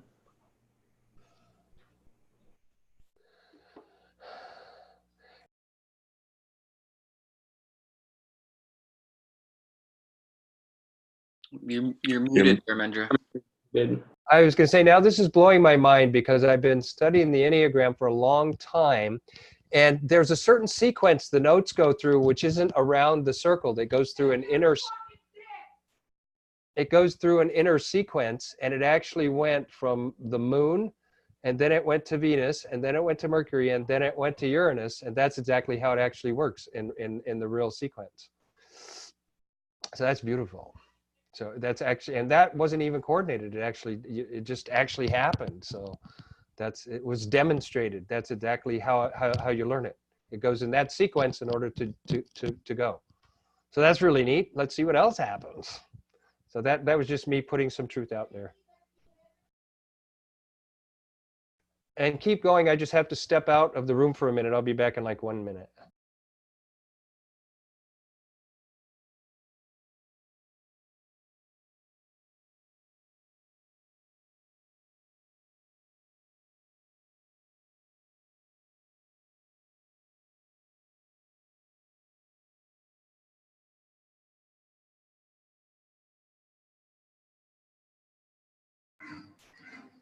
Oh, yes. So I have a quick query here. So when you're talking about the planets, are you referring to the movement of the planets in relation to the changes to the climate?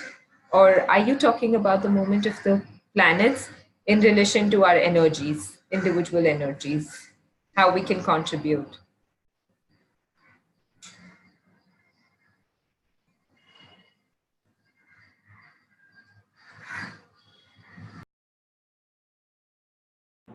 I think we're talking about it in however we connect with it, like however we connect with the energies of the planets, and if we ourselves connect with something else in nature that's reflecting that same influence from the planets. That's a good way of putting it. It's also how the planets affect the humanity as a whole, as a collective body. There's general influences that sweep across all of humanity through the planets. And those are some of the generalizations that astrologers have observed over the centuries when planets are in different positions and how energies shift in humanity. But the way we're using it here is directly in relation to becoming aware of it and holding it in our consciousness so we can start to learn how, just like in Transforming Shadows, we can learn how to share gifts and also get in touch with higher guiding principles, I guess you could say, too, which is another way to say siddhas, higher guiding principles. But it's a lot about what I call centering essence, is because they're essences. And they're essential qualities that really can assume any form depending on the vessel that they're operating through. So they're to be looked at in a universal sense, and each person has, even though in a collective sense we all are impacted by it, each person has a unique way of expressing it, and that can open up more and more and more. Yeah, but my emphasis is always on jumping in and just and giving it a shot and just experiencing it. And so, and you're actually, believe it or not, Divya, you're actually doing it by asking questions. You're actually mutating.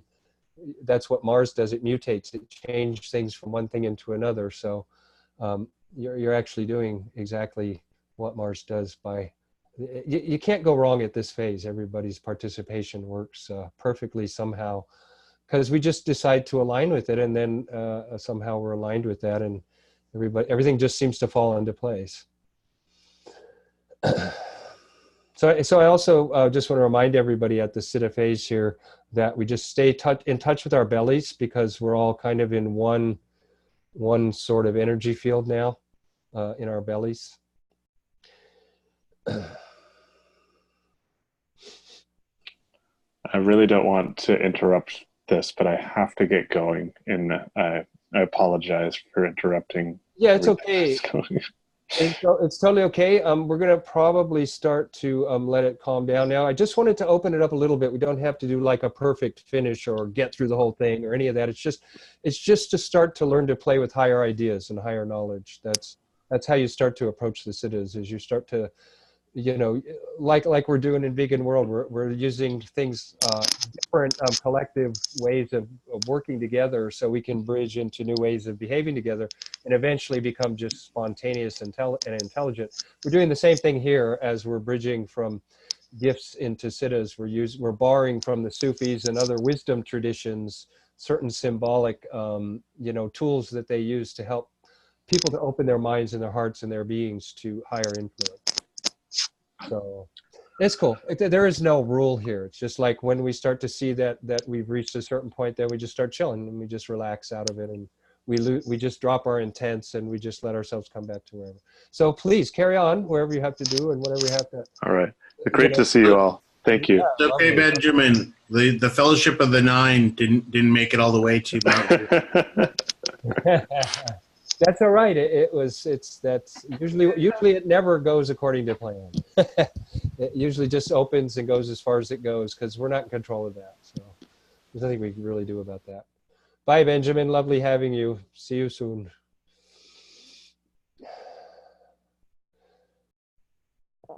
I just wanted to add something else that's coming to me. So it's the moon playing tricks. So what is coming to me is I'm just thinking about eclipses, and this thing of bringing in the new and taking away the old, and this sort of action, lunar action of birth and death, removing, birthing. And that's what's coming to me around central importance with this lunation of our emotions and these cycles and things coming and going, the constant coming and going. Yeah. I just wanted to add that. Yeah. Good reflection at that point. Wow. Dharmendra, I looked up your 64 gene keys spectrum of consciousness. I hope this isn't like using cheat sheets or anything. Yeah. I looked up greed as a shadow. The gift is aspiration, and the siddha is ascension. Right.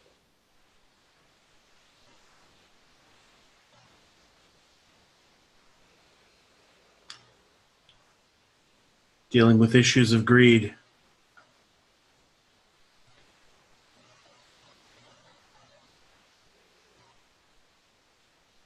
The aspiration mean that our shadow of greediness, whenever we worship the wrong god in the form of money, that we're flexing some of the muscles that we'll eventually need to do the good work rather than the selfish work. I also noticed that the other graphic,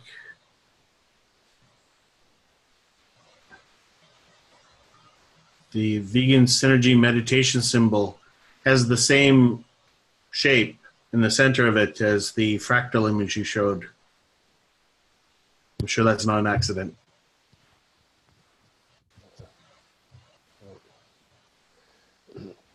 Does it have a name? Does what have a name? That shape. Oh, that what I created? That shape? Oh no, you're talking about the Enneagram, with the lines. Are you talking about the fractal image with that shape that's within the circles? Yeah, that's called an Enneagram.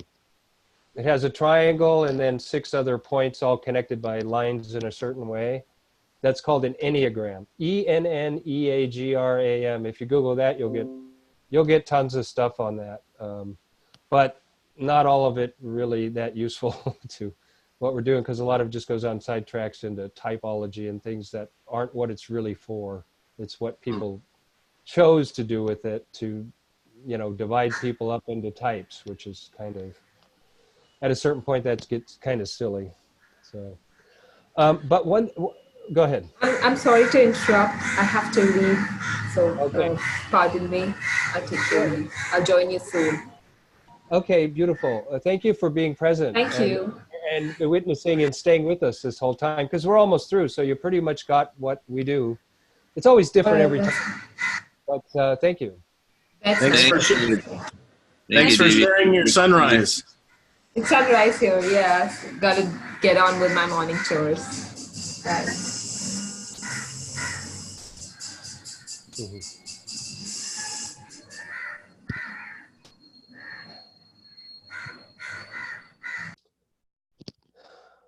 So one other thing I kind of wanted to throw in as we start to get toward the end of our journey this evening is the concept. It's just going to throw it out as a seed, but the concept of opening, because we talk a lot about how little time we have and how much there is to do.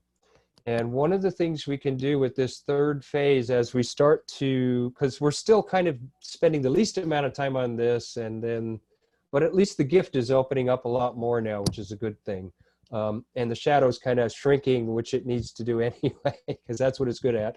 But is what I call opening present moment and condensing time to increase opportunity. And that's just something I want to throw out for a moment. It's like those Enneagrams, the ones getting bigger and bigger and bigger. They're like, using your consciousness to start to take on greater spans of consideration of whatever we're thinking, whatever we're talking about or feeling about. You can also do it with your heart. You can also open your heart and feel more on a like a bigger time scale that spans, not just a feeling that takes 3 minutes, but a feeling that takes 3 days. But you can do that in this third phase of siddhas actually concentratedly, and actually get the same amount of, like something super concentrated, get the same amount of juice you would out of a 3-day feeling high in 3 minutes. That's what I mean by when I'm saying condensing time. And eventually I'll just open that up right now and say that as we move into the siddha phases, we move more quickly, but at the same time we open up our time sense and we include more into our experience every moment, if that makes sense. Because that's how we can start to really get into a way of tasting what it might feel like, some of the things we've been discussing that we have so little time for. Well, what if we could open the time moment up and feel what that might be like if we did have the time for it, and bring that into, and we can actually do that. Our consciousnesses are designed in such a way as humans that we can actually feel that.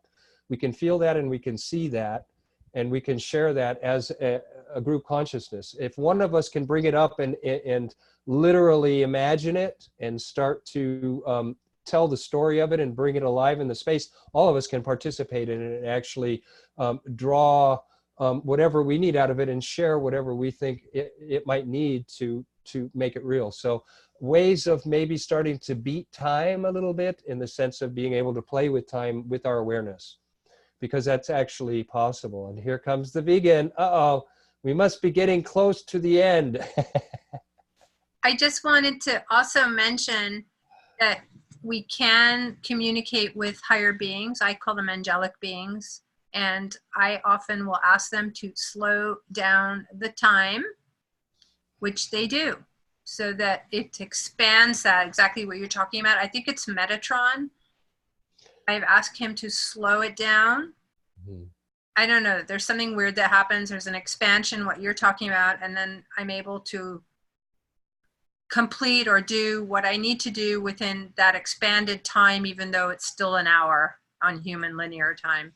That's exactly what I'm talking about, a practical application of it. And there's and Metatron is kind of like the biggest bad. He's the closest to us, but he's also the furthest away from us and closest to God at the same time.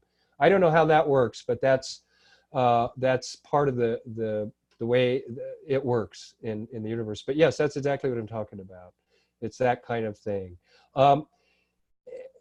And just because of the collective conception of angels and the way it's been turned into almost like fairies, really more than what really angels are. Most people, when they think of an angel and they get a feeling of it, what they're really getting is more like a fairy energy. It's not a real angel. A real angel's blow mind, and it blows your mind, and it rips your heart wide open, and you absorb so much so quickly, so intensely, that it literally puts you on the ground. I mean, if you really hit an angel, that's what will happen.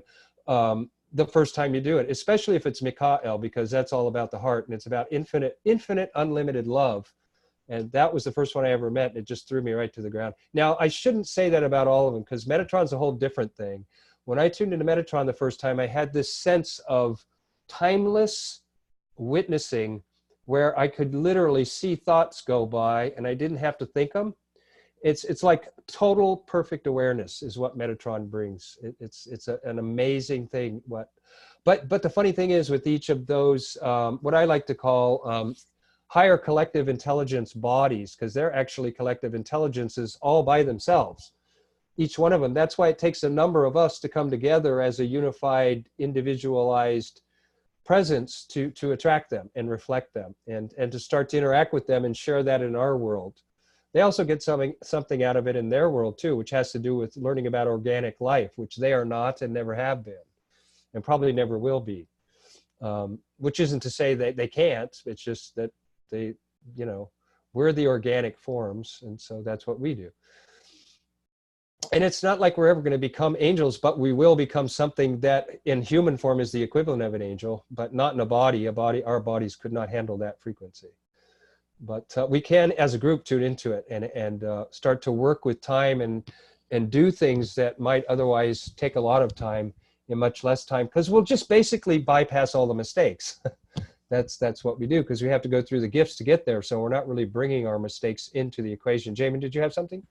Oh, yeah. Just in terms of time standing still, that's actually an expression that Nolan and I use with some frequency, where when the actual collective intelligence is manifested, and we have, tens of thousands, hundreds of thousands of us working in parallel, when normally we would hit a barrier, we might say, well, okay, I'm going to have to set aside the next couple of weeks to resolve that. With collective intelligence, boom, somebody's got the answer instantly, right? And so, this will depend upon the software and the switching and the lane changing and stuff we've talked about before. But the net effect in terms of problem solving is that we can effectively make time stand still, slow down to a point that it appears to stand still, relative to, oh, we've only got so many months left to cool the planet and save the Arctic ice and save life and da-da-da. All right, well, let's make time stand still so we can make the most out of those months. Cool. And right on that note, we could also, with the same effect, invoke Metatron, because Metatron can make time stand still. That was the other thing I didn't say about Metatron. But so at this point, Darminder, just one thing though. That's nice what you're saying about the collective and being able to channel then as a collective these energies, but you can also do it as an individual. Sure, of course you can. Yeah. But then your scale of effectiveness is going to be reduced down to an individual fractal rather than a group fractal. Okay. Yes. Thanks. Yeah. It was in that diagram I showed. The bigger enneagram, the middle and the little. It's only a question of scale. But yes, of course you can. Sure, absolutely. And it manifests differently through an individual than it does through a group. So I think that that was enough of an opening this evening. I'm going to start relaxing our intent now. And if for the next couple of minutes, if anybody has some things they would like to, their version of the synthesis of this meeting, I don't have to give that. I mean, anybody can. I always want everybody to remember they're as qualified and empowered as I am to say anything they want about anything they want at any stage of this meeting. And it's equally valuable as anything I might say. I'm just facilitating something that I like to do, and it seems like everybody else is liking more and more to do, and which makes me really happy. But I've also done a few things in my life, so it's not just unintentional. Because I don't think I would attract anybody then if it was just some spontaneous jibber jabber. So, but if there's anybody who would like to also give their version of, the essential drop they got out of this evening, please do, because you know, that would be kind of a nice way to bring it to a fruition this evening. I do have something that I've been dying to say. I want to celebrate the people who have been fighting this fight far longer than I have. And I have a lot of friends that are in the vegan community that, and they've been, you know, vegetarian for 20, 30 years, and they've been activists for decades. And I've only just come along lately in the last 4 years. And I see again and again these conversations of, wow, it must have been so hard back then to be vegan. It must have been so hard to be an activist with so little progress and very little to show for it, despite probably requiring 2 or 3 times as much effort to try to make any changes in society. So I wanted to say that for those people, I want them to know that we're gonna fight. We're gonna pick up that torch and help carry it. And if you need to rest, take the rest that you need. There's a lot of work to be done, but there's more and more people all the time, and there is an awakening that people are stepping up, and they're starting to recognize that this is something that's real, that it's something that's happening on a global scale, and that's something that, because it's so evident, it's so much easier to engage with. So much more now than I can imagine it has been in the, you know, back in the 90s and the 80s and the 70s and the 60s. So many people that, you know, hopefully they're really celebrating now that there's a lot of change in our society, and that we're being more empathetic to animals. And despite our capacity to, you know, do a lot of horrible things on a grand scale to our fellow humans, we do have a progression of a maturity of our culture that suggests that we really do want a nonviolent future. I think that there's huge solidarity in that, even amongst people who aren't ready to admit it yet, that nonviolence, that old trope of what do you want? I want peace on earth. I think people are really genuinely wanting it now. So, and a lot of those systems that have resisted have forced us into resisting it. I think a lot of them are crumbling, and we're going to be, you know, have this front row seat to a great transformation. So thank you, Amira. Thank you, Dharmendra, for all the work that you've done over so many years. Oh, well, thank you, Ray. I will just definitely acknowledge Amira as,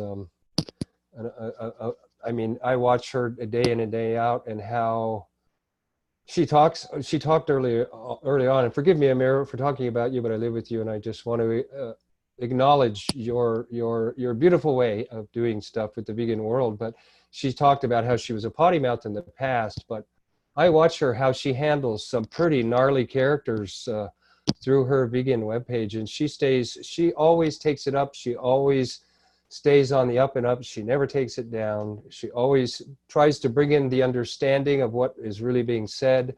She doesn't get into a nitty gritty or ever get into a fight with anything. Even when I want to call him a yeast infection douchebag.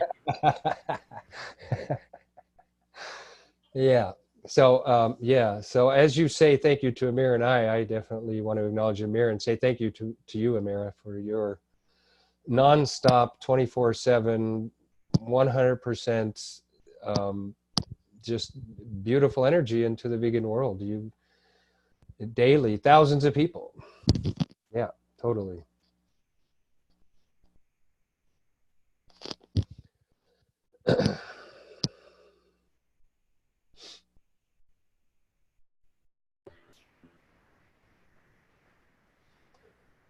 You were going to mention something about the myth side of things. Is there time for that, do you think?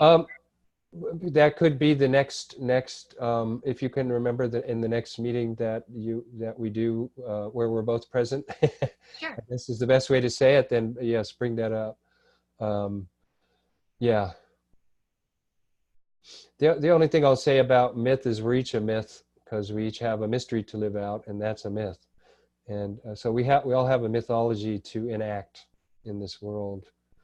And that perhaps is one of the most scary things to do on this planet, is to actually step into your limelight and assume your role, and not be a furniture, as they say in Hollywood, of all the extras, but actually be, somebody who has a role and is remembered for what they do, for their compassionate, in our case, for their compassionate actions that touch humanity in a evolutionary, progressive way.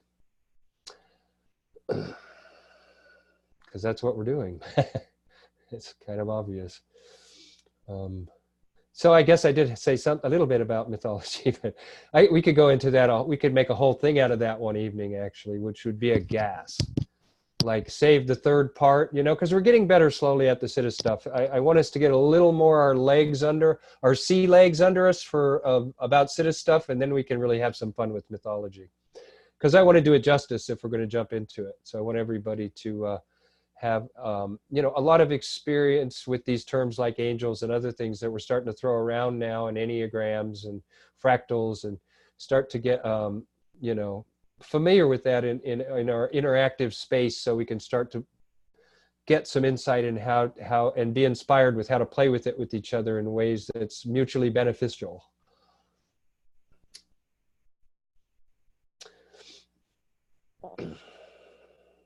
So yeah, I want to do mythology. Fuck yeah. And Melissa, Jay long ago suggested that we should have a narrative and mythology group. And I've created one. It's kind of been languishing there, but I think with that, it's something that we need to start up. And I decided to put it into the teams rather than the projects, because I think that the teams kind of create a sense of identity that we can bring to each of the groups. And I think every group, every project, they've got a particular task that they need to accomplish, a particular shift in our society. They all need storytellers, because especially if you got a group of doctors or scientists, they don't know how to translate the data into the stories that people understand. Stories are what give people a visceral reaction. So that is a very important role that we have to play. So that team is there, and I think that we should suit up and get that underway. I love that. That's taken mythology right into the groups. I mean, I agree. I agree 100% with that. That is so cool. That is so what this group is about. Creating stuff like this and then bringing it to life. That's what I love about this. This is where the inspiration and the application. Good, wonderful, beautiful, totally, absolutely. You'll let us know how that opens and functions, and to get together and talk, or I'd love to know about that. We haven't really got the teams working, but that's kind of how I see that the role that they have to play, that they're get together and discuss as storytellers. How do we share our gifts with these different groups that are trying to research very deep stuff and turn it into stories? And I think Sailesh is one of the greatest storytellers I've met in person. That I think you'd appreciate that not only we're bringing stories to people that they need to hear, but we're also going to debunk a lot of the myths that have held our human race in a sad kind of stasis for so long. Breakdown conditioning. There are groups of women who tell stories. They sit in a circle together and they tell stories not with their words, but they embroider stories or they draw stories, because it's a way to connect trauma, people who've been through trauma, and really heavy experiences, it's very cathartic, but also you can share stories that way, connect and bring healing. So I think that that's also something to be explored, you know, like, because we're all facing trauma now with the death of ecosystems, death of species. And so what's coming to me hearing you is for me to collect those stories and translate them into visual art that becomes part of this group catharsis or healing or something. I don't know. It's just something. Beautiful, beautiful. That's so we're everybody's giving their takeaway about the Rainbow Bridge we're creating tonight, the connection between Vegan World 2026 and Climate Healers, and possible ways to make the bridge. So as we get into the final syntheses, I'd like to invite Amira, Evan, Nolan, if any of you have something you'd like to share, that could obviously benefit us, but everybody who's listening. Before we end the recording, I invite any of you to bring your understanding forth for all of our benefits. Well, I would just like to add, because we're on the topic of mythology, is I've been kind of toying with this idea of the hero myth, who goes throughout the world and puts things right by their standards. But in order to do so, they need to admit their shortcomings. They need to find someone to train them. They need to be humble enough to take advice from a fellow traveler. And ultimately, like, the hero becomes this conglomeration of all the help that they were able to receive from the world and the tips they were able to follow. But then at the end of this story, we all revere the hero, and all of the people who helped along the way don't realize what it is they contributed to. And I feel like the shift in the story that we're telling ourselves is that there can only be this one hero, and that everyone else at the end of the day just returns to their little cottage in the village and doesn't realize that, like, if they hadn't tipped off the hero on their way up the mountain, that, like, there was someone dangerous up there, then he wouldn't have been able to, like, slay the dragon later on. Yeah, that's like a pretty, like, rough simplification. But yeah, I just see it as, like, as we collectively grow and realize and acknowledge our interdependence as the human species with all the animals and nature itself, as we acknowledge that and just own up to it in all of its obviousness, I think we're totally gonna change the story and our myth of what it means to be human, be alive on the planet. Love it. Whoa. Have you read The Gunslinger, the Dark Tower series by Stephen King? I already had the Skull Cinema with all the visuals going with that. It's very much about the hero myth and the sacrifices made and all the little people that help you get to the Dark Tower in the end. That's pretty cool.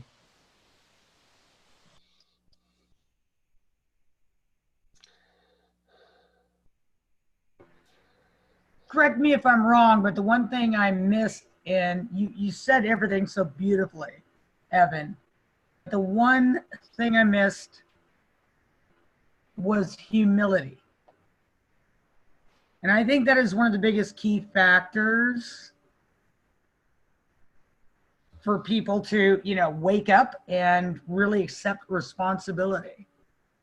Well, yeah, I mean, that's kind of part of this like duality that's like kind of sprouted out of this hero myth, is that there's like the heroes and then there's the non-heroes.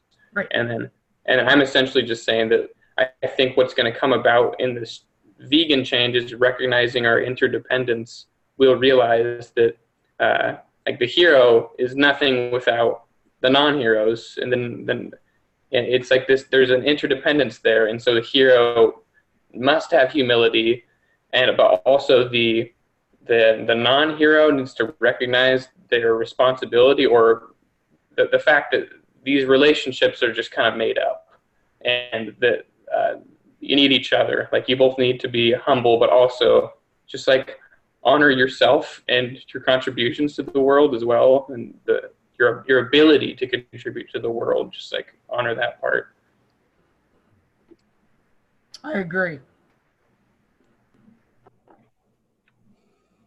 I agree. The humility is very important.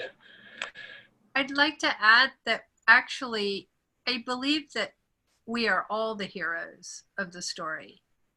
And those fairy tales and stories that we read about the hero myth, I think they're really teaching us how to take the journey ourselves to discover something, either about ourselves, well, of course, about ourselves as we go on the journey, but also to fulfill that destiny for which we came here for, whatever that is. It might be driving a taxi cab, and that's okay. 100%.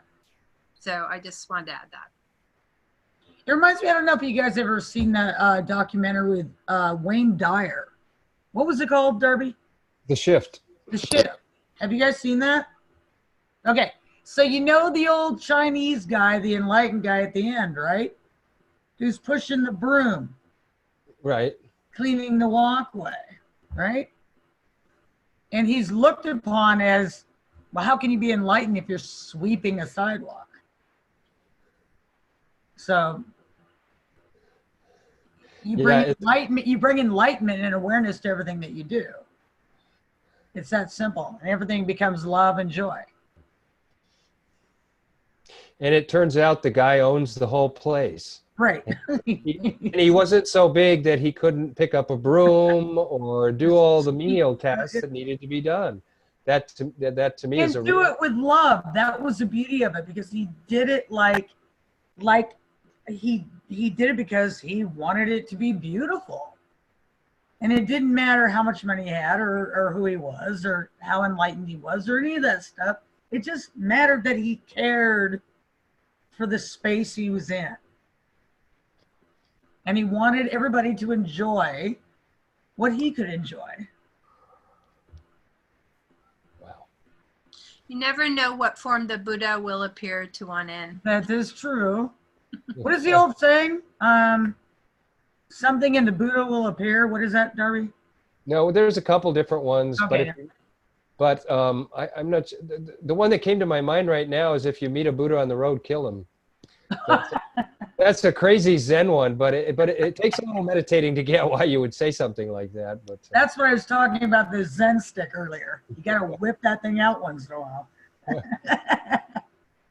yeah, it's kind of like as the Zen approach to somebody bragging about their enlightenment. You cut their head off and go, okay, are you still enlightened? Exactly. Yeah. Because if you are, then that wouldn't have bothered you. So that's just, I gave the answer away. But anyway, that was fun. Yeah, that was fun. I want to do one little last thing at the end, but I want to invite either Jamin. I felt like you synthesized your point this evening, but if you have any more you want to synthesize about this evening, please do before we get to Nolan's final note. And then I'm going to do one more note after that. So it's Jamin, Nolan, and then one final note. Yeah, it's just been hitting me that this, like you think of meditation as just like the individual meditating and then connecting and whatever. This is collective meditation. We're putting all of our minds and hearts and spirits together and look at this bright beam that we're generating and what we're going to do with it. So Beautiful, Jamin. that put it in that nailed it the nail right on the head there, Jamin. Thank you. Yabba dabba do. That is exactly what we're doing. We are in absolute agreement. I'm a goofball when it comes to Jamin, because I know he gets all the old stuff like Yabba Dabba Do and Welcome Back Cotter and all that. Oh, I am right there with you, Amira. Ooh, Horseshack. Yes. Oh yeah. You're so right. Yeah, Well, but- I'm what you call a Hollywood brat. I was born and raised in Hollywood, in the industry, my whole family, blah, blah, blah. And I was one of those people that I still get shunned to this day because I chose a spiritual path as opposed to Hollywood. And I did dabble in my career in the industry, in the unions, in whatever. And I was not cut out for it, because anytime a makeup artist or anybody would have a shit fit, I'd say, fuck off. You know, I had no problem telling those assholes, those stuck-up idiots, you know, where to go. So I would not last for very long. That was me in the 70s and 80s, but what to do? But I'm really grateful. You know, I didn't want to go that route. It was not my scene. So. Yeah, now you're just one of a bunch of crazy collective meditators. Yeah. Jeez. Had to go up through hell there too. Yeah. Yeah. A lot of dues to pay. Yeah. Nolan, do you have any synthesizing you'd like to offer to the group on your own?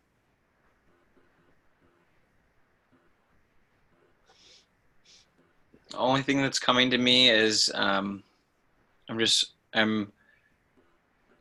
it's very exciting to see how this is developing, how things are now, and kind of contrast that with not all that long ago when it was not like this, and that is very satisfying. That's about all I have to add right now. Hence the term accelerated collective evolution. Makes sense now? Yeah. Yeah, that's the funny thing. It's a real thing out there.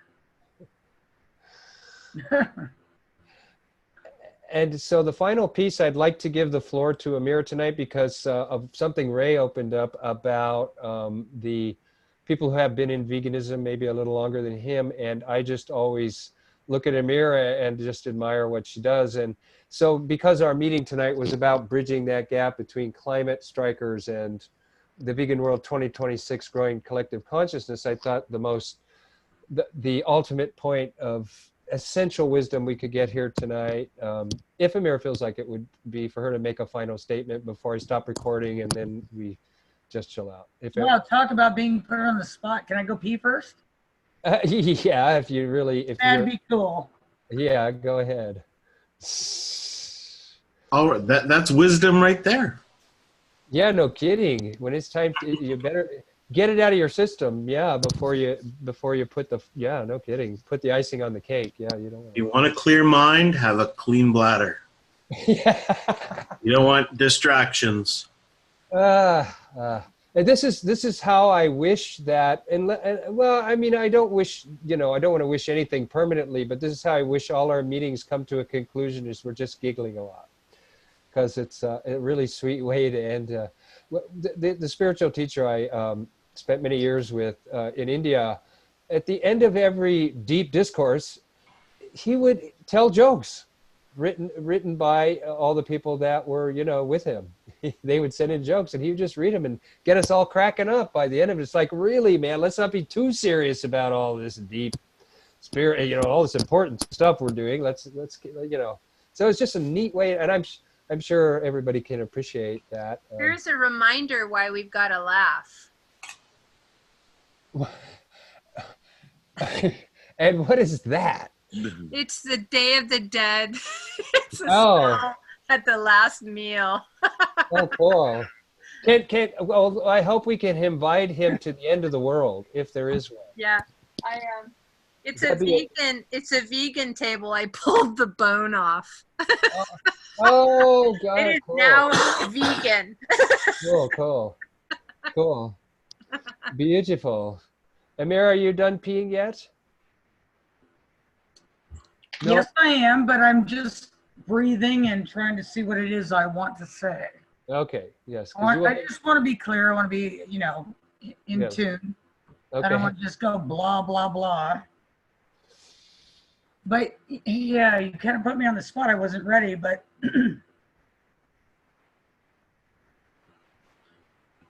Yeah, perhaps maybe I am the oldest vegan here, but that's okay. And it doesn't even matter.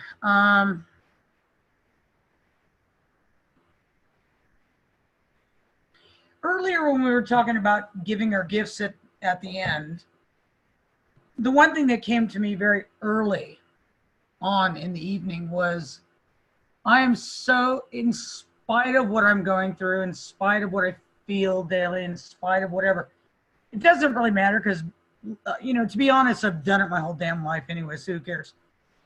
It's same old, just a different picture. I'm grateful to myself. I can at least pat myself on the back every goddamn day and say, I see it. And I'm willing to do what I have to do to show my passion and compassion in the world for life. It doesn't matter how it comes off. Like I said earlier, some days it's going to come off. I just want to shake people. I just want to go up to people and say, do you know what's happening? It's not a conspiracy theory. It's not a, you know, a hoax, or it's not this, it's not that. Stuff is happening. And again, I'm not trying to bring it back to the dread of it all, but I'm trying to bring it back to the humanity of it all. That I just want people to stop and wake up and stop contributing to the hell on this planet. Yeah. I just want it to stop. I know that's not realistic. I'm not an idiot. But it goes through my veins. It goes through everything I am, every single moment. I don't even sleep, for God's sakes. You know, I don't sleep because I am a mother and I do worry. I'm a mother on so many levels. I'm a mother to a daughter, to a granddaughter, to dogs, to Mother Earth. I'm a mother to the animals suffering out there. I'm a mother, I'm a freaking mother all over the place. And I'm a motherfucker. I'm all of it. Yeah. You know, and the only thing I live and breathe every single moment of every single day is I just want to see people get that we can all have absolute paradise and luxury and wonderfulness and love and just everything. I mean, everything we want is right there. It's right fucking there. And the majority of humanity chooses to overlook it and just say, fuck it all.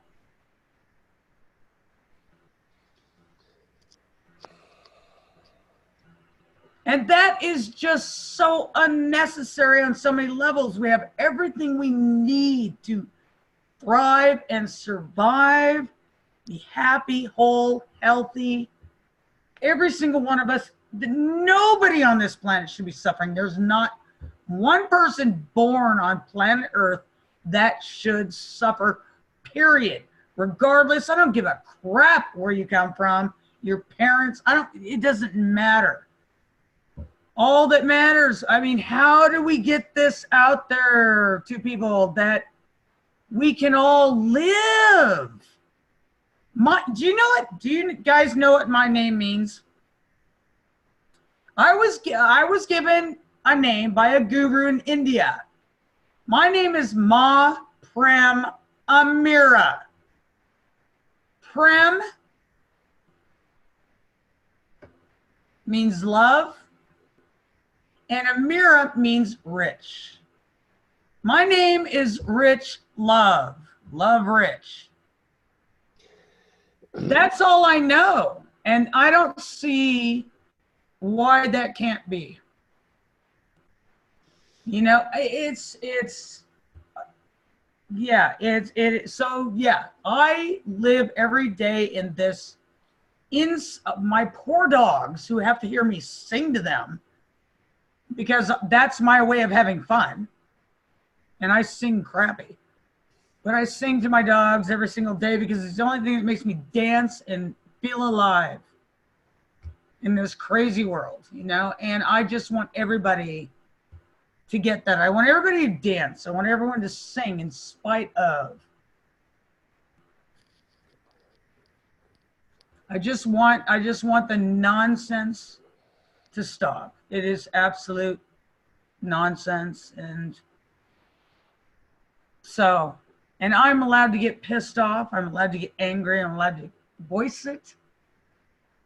If you're an idiot, I can look at you and say, fuck you, you're an asshole. You know, no, really. I mean, yeah. You know how many times a day I get told I'm a fuck you, you're an asshole? And I go, yeah, really? Okay, cool. Thank you for pointing that out. Because I don't want to be one.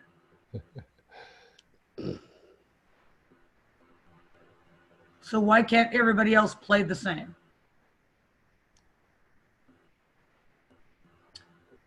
That's all I got. And No, I got more, but I'm going to end.